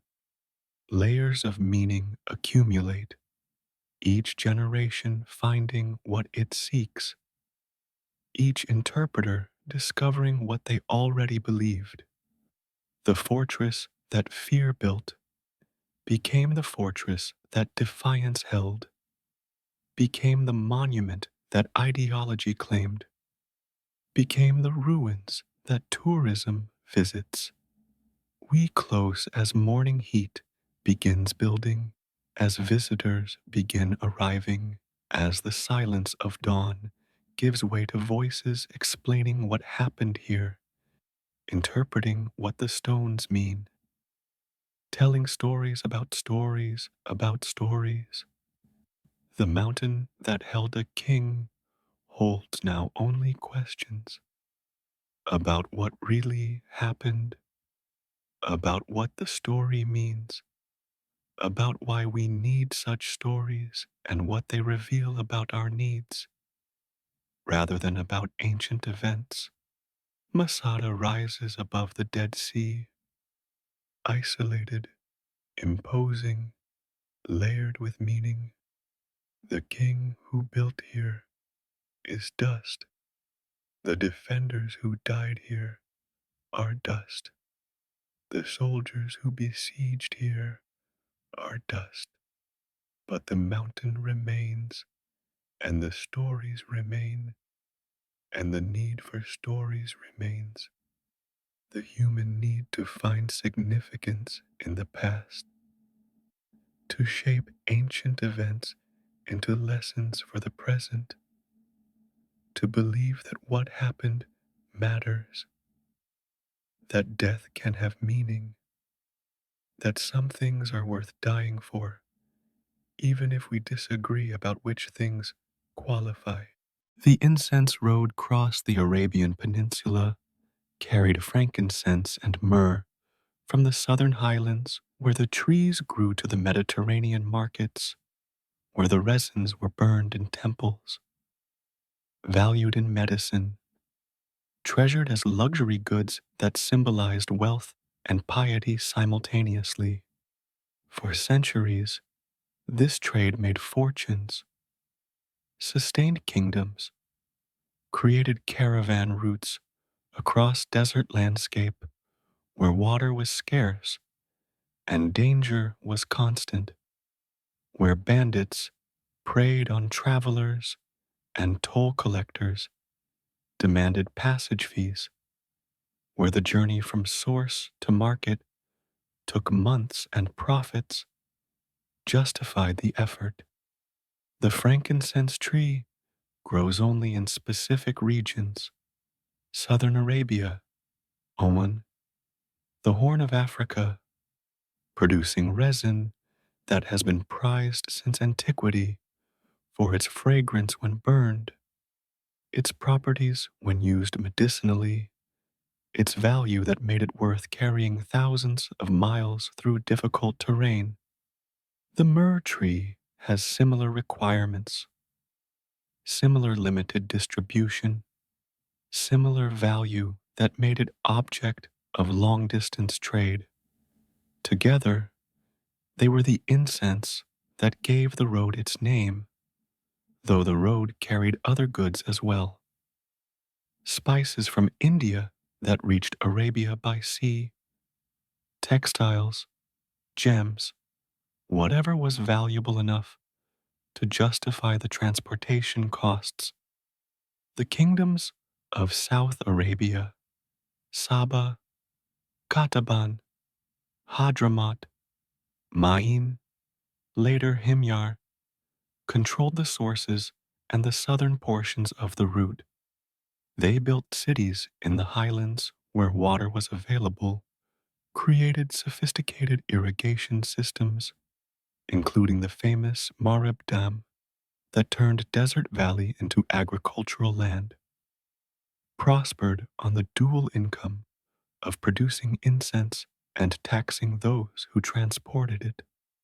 The Queen of Sheba, who visited Solomon according to biblical tradition, may have been Sabaean ruler, may have come from these incense-rich highlands, though the story has a created legend that obscures whatever historical kernel might lie beneath. The Nabateans controlled the northern portions of the route, their capital at Petra ideally positioned to receive goods from Arabia and ship them onward to Mediterranean markets. The Nabatean monopoly made them wealthy, made them powerful, made them important enough that Rome eventually absorbed them to control the trade directly. But by the time Rome controlled the routes were already declining. Maritime connections were faster and cheaper. Ships could carry cargo directly from India to Egypt through the Red Sea, bypassing the overland caravans that had once been necessary. The way stations that once sustained the trade fell into disuse. The caravanserai where merchants rested became empty buildings, then ruins, then vanished entirely as stone was robbed for other purposes, as sand buried what remained. The wells that had been maintained for travelers were no longer maintained, silted up, became unusable. The roads that had carried treasure became roads that carried nothing, paths through emptiness that no one had reason to travel. We trace the ghost of the route through modern landscape, finding occasional remains that archaeologists have identified, inscriptions that record construction of wells, ruins that were once way stations, rock art that travelers carved while waiting out the heat of the day. The landscape is harsh now, and was harsher then. Waterless stretches that required planning and preparation, terrain that killed those who underestimated its dangers. The decline was gradual, not catastrophic, as maritime routes improved, as Roman demand for incense declined with Christianity's rise, and its reduced emphasis on temple sacrifice, as political instability disrupted the Arabian kingdoms that had maintained the route. Traffic decreased. Fewer caravans meant less maintenance of infrastructure, which meant the route became harder, which meant fewer caravans, which meant further deterioration. A spiral that ended only when the route was abandoned entirely, when the last caravan ceased, when the roads that led to wealth led nowhere at all. The kingdoms that had prospered fell or transformed. The great dam at Marib eventually failed. Traditional date is 575 CE, though the decline was probably gradual, and the Sabaean heartland lost the irrigation that had sustained it. The population declined, scattered, joined the tribes that moved nomadically across the peninsula. The cities that had housed thousands became villages, became ruins, became sand-covered mounds that only archaeologists recognize as having once been significant. What remains is trace, is fragment, is the outline of something that once connected worlds, that once made Arabian kingdoms wealthy, that once carried precious substances from the places they grew to the places they were burned, linking production and consumption across thousands of miles.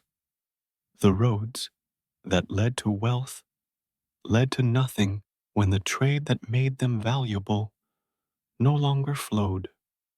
The way stations that once heard multiple languages, that once sheltered merchants from around the world, that once bustled with commerce, these hear only wind now, shelter only lizards and snakes, stand empty testimony to the impermanence of economic systems and that seem eternal while they function and vanish utterly when they cease.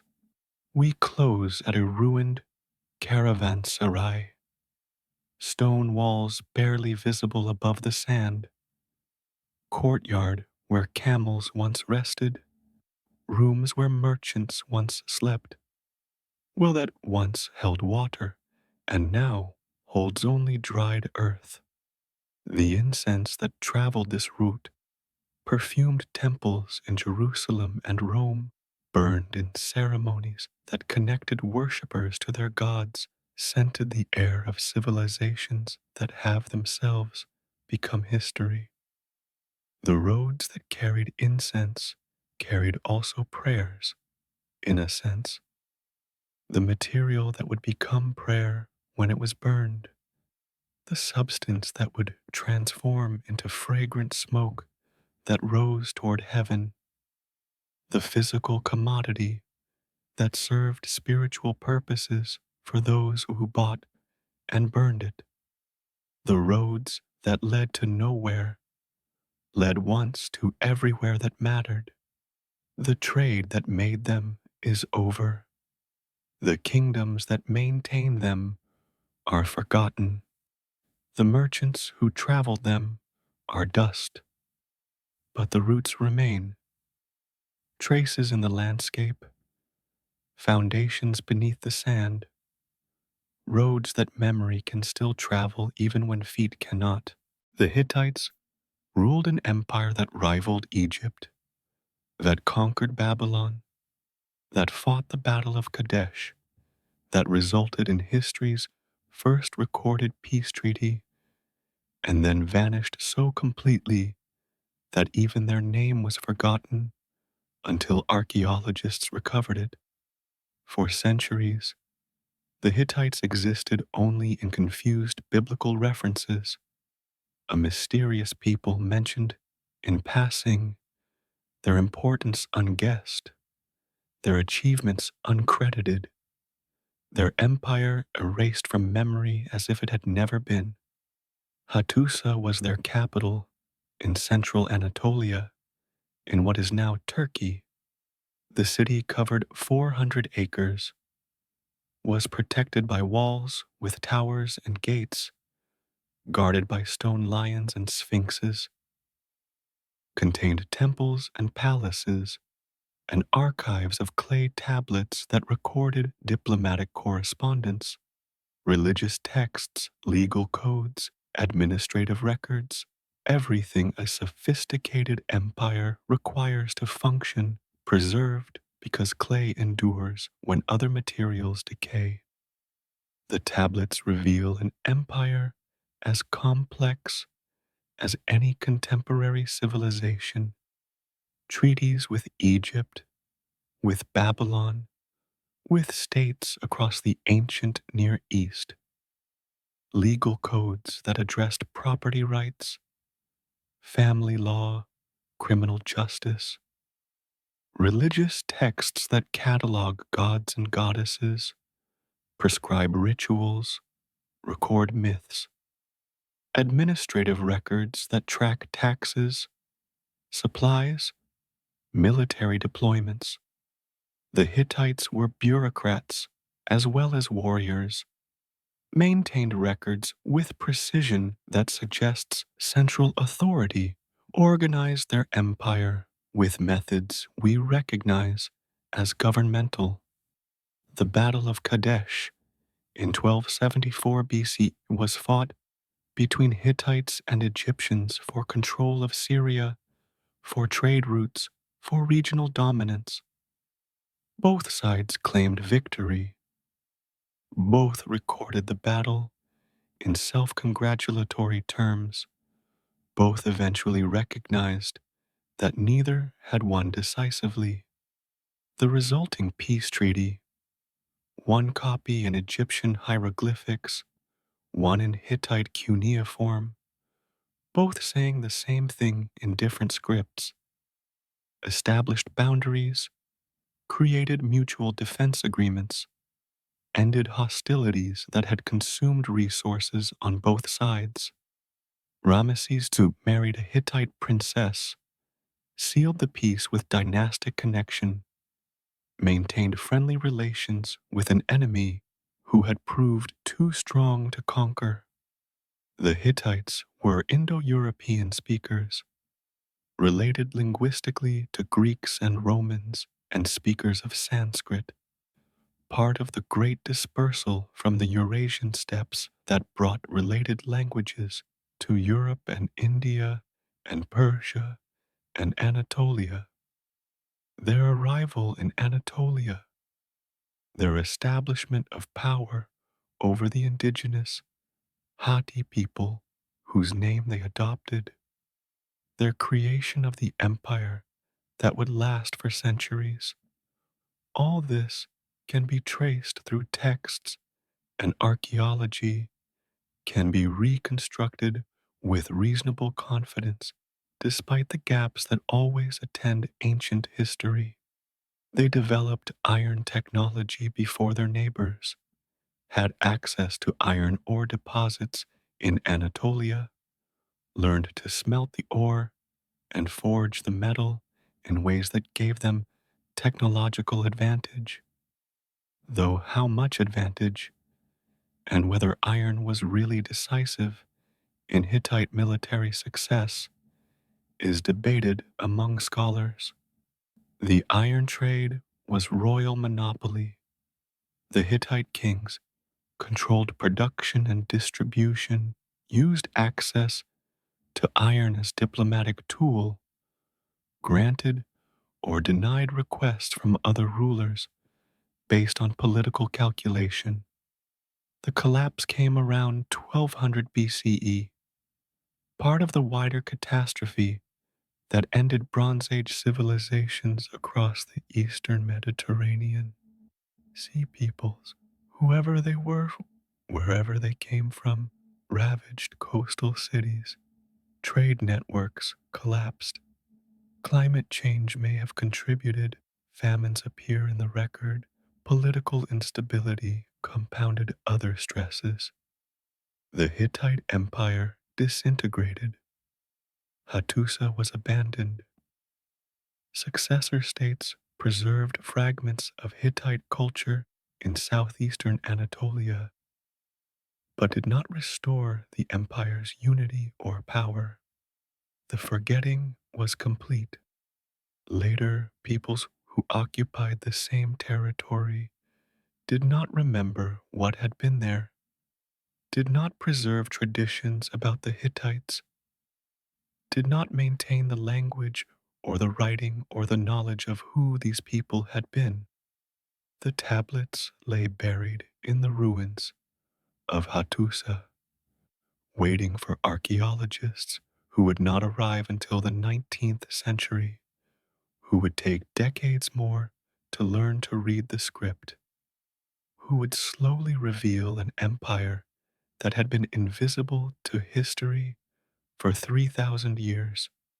We walk through Hattusa's ruins as evening approaches, passing the Lion Gate, whose guardians still watch, entering the city where kings once ruled and scribes once recorded the affairs of empire.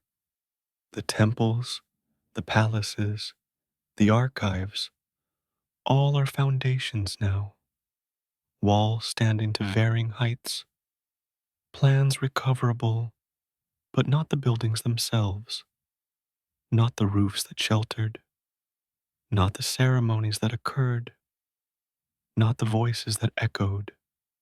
The Hittites wrote on clay, which survived.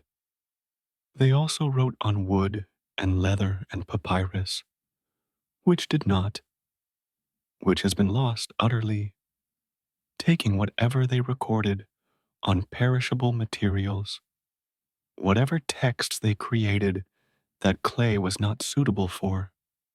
What we have is fragment, is sample, is enough to know how much we do not have, how incomplete our knowledge remains, how partial every historical reconstruction must be when working from evidence that survived by accident rather than by design. The empire that wrote on stone and wind left its stone records, but the wind carried away everything else. The sounds of the language that no native speaker will ever speak again. The melodies of songs whose words we can read, but whose music is lost. The performances of rituals whose scripts survive, but whose enactment cannot be recovered. The Hittites are present in their tablets and absent in everything that tablets cannot preserve. We close with tablet in museum case, cuneiform signs that scholars have learned to read, words that can be pronounced but cannot be heard as native speakers heard them, meaning that can be decoded but cannot be fully understood as those who wrote it understood it. The Hittites wrote on stone, and the stone survived. They wrote on wind, and the wind dispersed. What remains is remarkable: an empire recovered from oblivion, a civilization restored to history, a people whose achievements are now credited to them rather than forgotten or attributed to others. But what remains is also incomplete, is fragment, is testimony to the power of writing, to preserve, and to the limits of preservation, to what survives and to how much does not. Byblos claims to be the world's oldest continuously inhabited city, inhabited for 8,000 years, perhaps longer, layer upon layer of occupation, creating tell that archaeologists have excavated to earliest levels, revealing Neolithic settlement before pottery, before metal, before almost everything we associate with civilization. The claim is contested, as such claims always are, but the antiquity is undeniable. The depth of history is impressive. The continuity from earliest times to present is remarkable, even if not unique. The Phoenicians made Byblos a great trading center, developed the harbor that would give the city its importance, exported cedar from the mountains of Lebanon to Egypt, where it was used in temple construction, in shipbuilding, in the manufacture of coffins for pharaohs who demanded the best wood for their eternal rest. The name Byblos may come from papyrus, the writing material that passed through this port from Egypt to Greece, giving the Greeks their word for book, Biblos, and eventually giving us the word Bible, book of books, scripture that would shape Western civilization. The Phoenicians invented the alphabet here, or refined it, or adapted it from earlier scripts, or developed it to the point where it became practical for widespread use. The exact origins are debated. The process was probably gradual. The Phoenician contribution was decisive, regardless of what came before. The alphabet of 22 consonants, written right to left, adapted by Greeks who added vowels, adapted further by Romans who created the letters we use today. This alphabet descends from Byblos, from Phoenician traders who needed practical writing for practical purposes, who created by accident or design the most important technology in human history.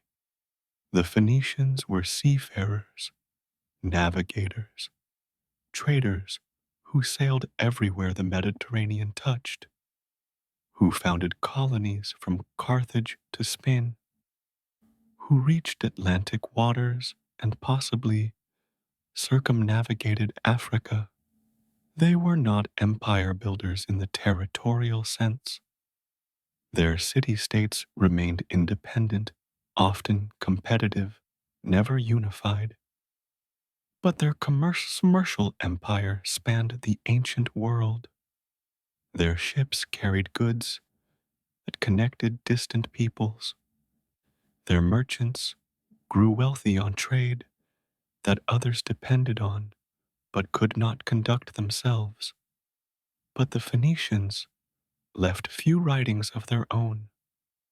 Their literature, their history, their mythology, all lost, known only through fragments, through what others wrote about them, through the distorted images that Greek and Roman sources preserve.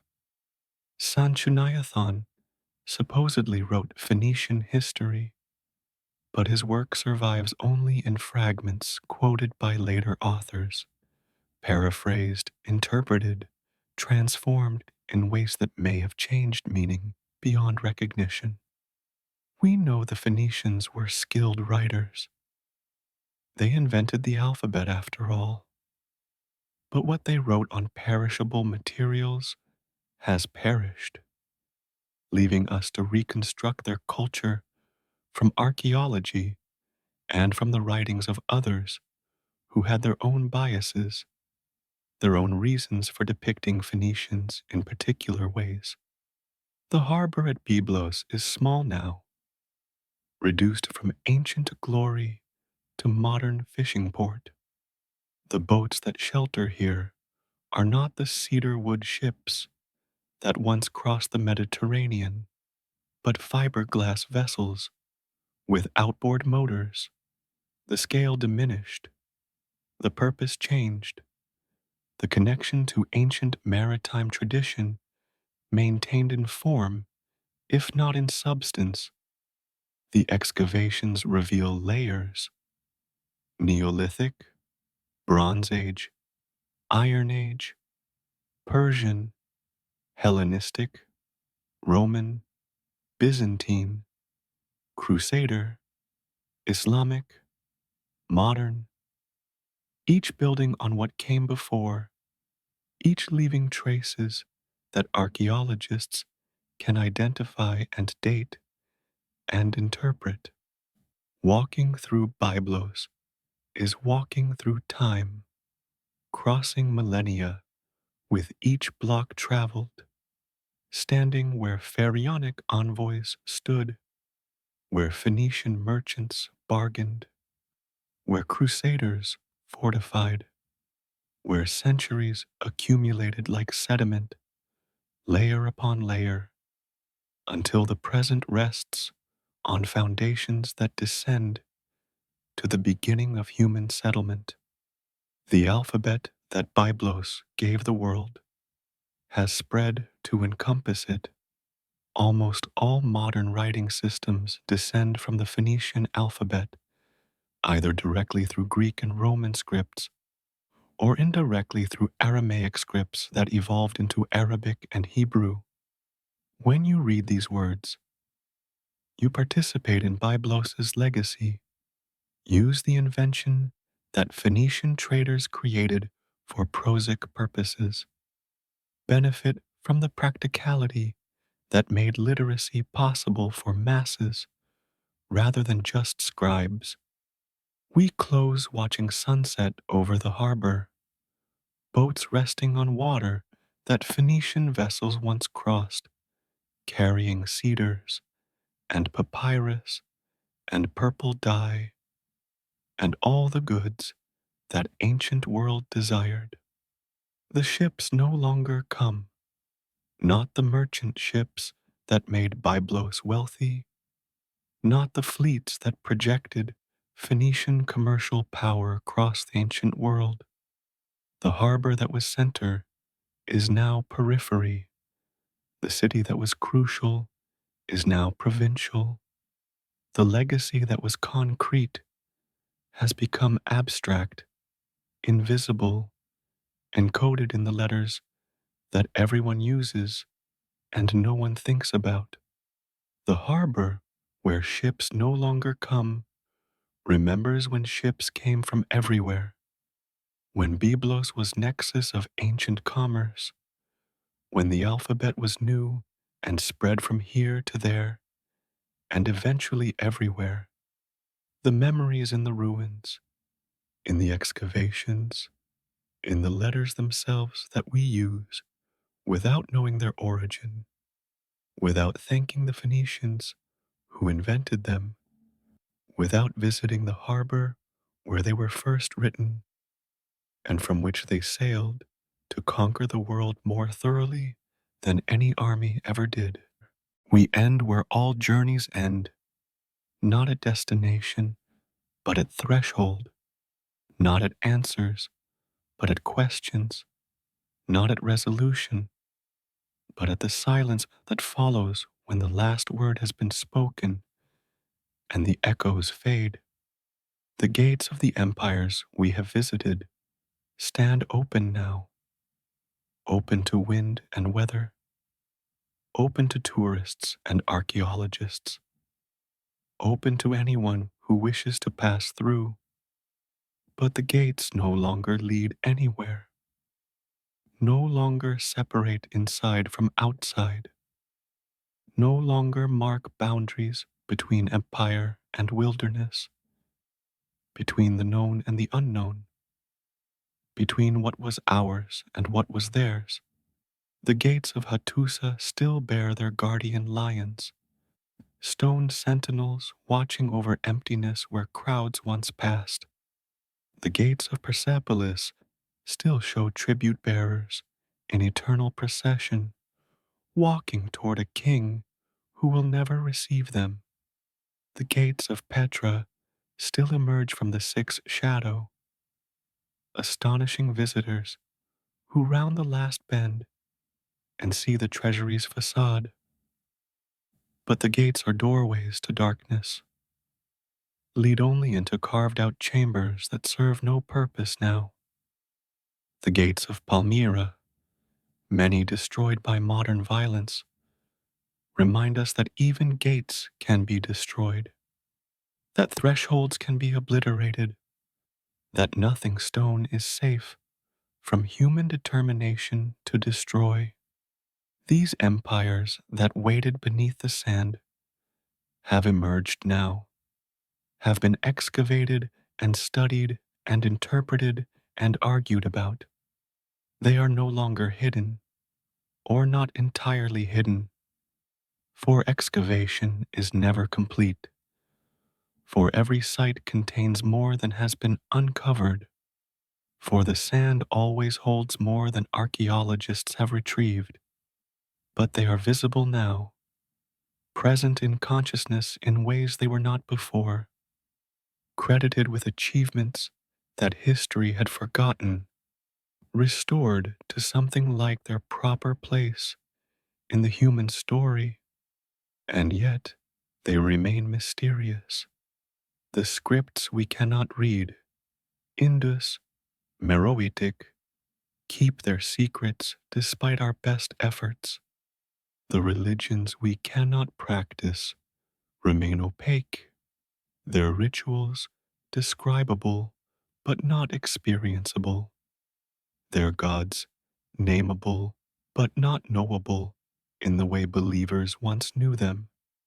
The music that accompanied their ceremonies, the stories that explained their existence, the everyday conversations that gave texture to their lives, all this is lost, will never be recovered, belongs to the silence that claims everything.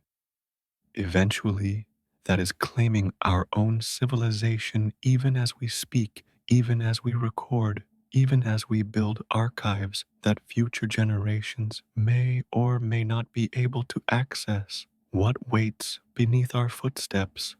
Other empires, probably, cities not yet discovered, cultures not yet recognized, achievements not yet credited. The archaeological record is incomplete and always will be. What we have found is sample, not survey, is accident more than system.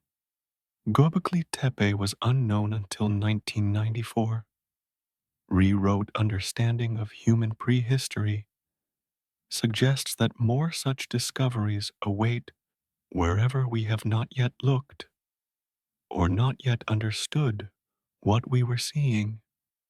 The sand covers more than we know. The earth holds more than we have dug up. The past is larger than our knowledge of it, deeper than our excavations, more mysterious than our interpretations can encompass. The empires hidden in the sand waited patiently for recognition, for rediscovery, for the archaeologists and historians who would give them voice again. Imperfect voice, interpreted voice, voice filtered through modern preoccupations and modern categories, but voice nonetheless, presence in human consciousness, acknowledgement that they existed and mattered. They wait still, those portions not yet excavated, those sites not yet discovered, those cultures whose traces remain unrecognized in landscapes we think we know. And we will join them. Not soon, perhaps. Civilizations can last millennia, and ours is young by the standards of Egypt or China. But eventually, the cities we inhabit will be ruined someday. The languages we speak will be dead languages. The beliefs we hold will seem as strange to future peoples as the beliefs of the Garamantes seem to us. Our monuments will wait beneath whatever accumulates above them: sand, sediment, the rubble of later buildings. For archaeologists who may or may not come, who may or may not be able to read what we wrote, who may or may not care about what we built and what we believed and why we thought any of it mattered. The gates that opened to processions of kings now open to silence. The gates that controlled trade routes now control nothing. The gates that separated worlds now separate only the present from the past, the living from the dead, the knowable from the unknown. We pass through them in imagination, enter the cities that have crumbled, walk the streets that feet no longer walk, stand in the throne rooms where no one sits, and then we return. Return to the present that is already becoming past. Return to the civilization that will someday need recovering. Return to the brief moment between emergence and oblivion that we call the present, that feels permanent but is not, that seems stable but shifts constantly, that exists only in the gap between what was and what will be. The empires, hidden in the sand, waited quietly beneath our footsteps. They wait still. They will wait forever. Those that have been found and those that have not, those we have interpreted and those we never will, those whose names we have recovered and those whose names are lost beyond recovery. The sand is patient. The earth is patient. Time is patient. We are the ones who are not patient, who want answers, who want understanding, who want to know what the past meant, because we hope it will tell us what the present means, what the future will bring, why any of this matters. The empires hidden in the sand cannot answer these questions, cannot tell us what we want to know, can only show us what they left behind. The stones, the shards, the inscriptions, the silence.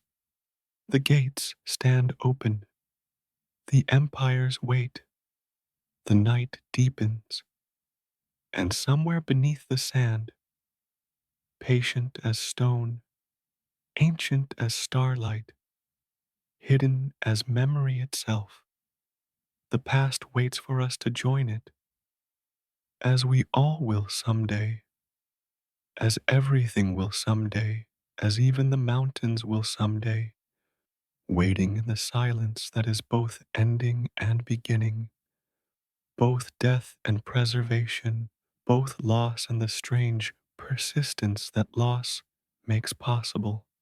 Sleep now. The journey is complete. The gates have opened to silence.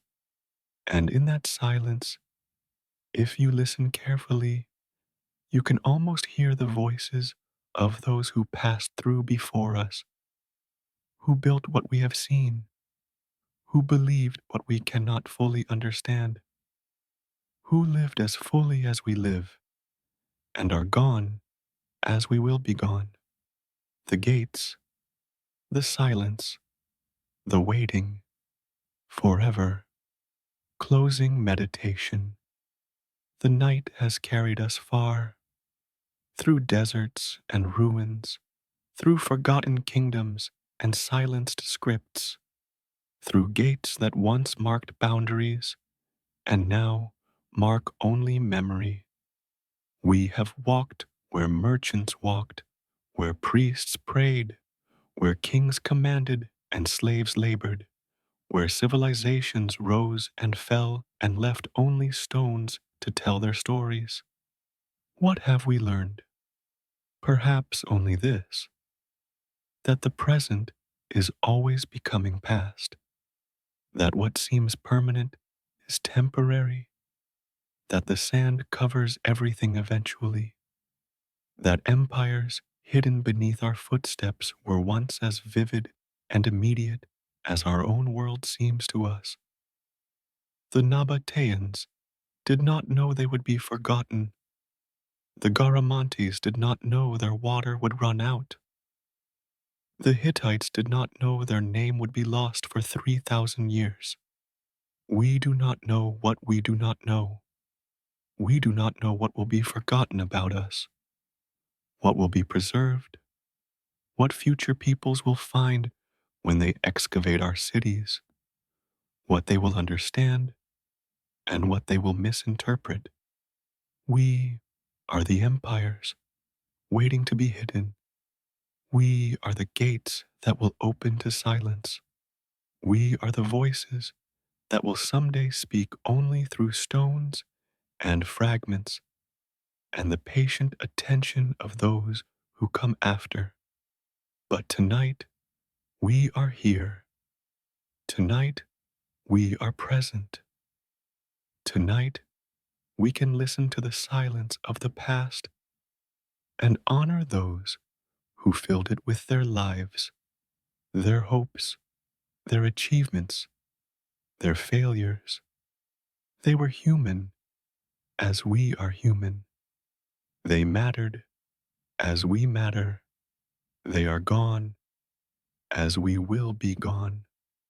The sand settles, the stars turn, the empires wait beneath our footsteps, patient as stone, silent as the space between words. Sleep now. Tomorrow the present continues, but the past continues too, beneath us, around us, within us. The inheritance we carry without knowing it, the foundation we stand on without seeing it, the voices that speak in the silence if we learn to listen, the empires hidden in the sand bid you good night. May your sleep be deep and your dreams be filled with the echoes of those who came before, the builders and the buried, the remembered and the forgotten, all of us together in the long story that has no ending, only pauses, only moments of rest before the next chapter begins. Good night, sleep well, and remember when you wake that you too are part of this story, that your footsteps too will someday echo in the silence, that what you build and what you believe and who you are will someday be the empire waiting to be discovered. The gates are closing, the silence is gathering, the night is here. Rest now in the company of the ancient and the forgotten. They keep watch while you sleep. They have been watching for a long time. They will watch for a long time yet. Good night.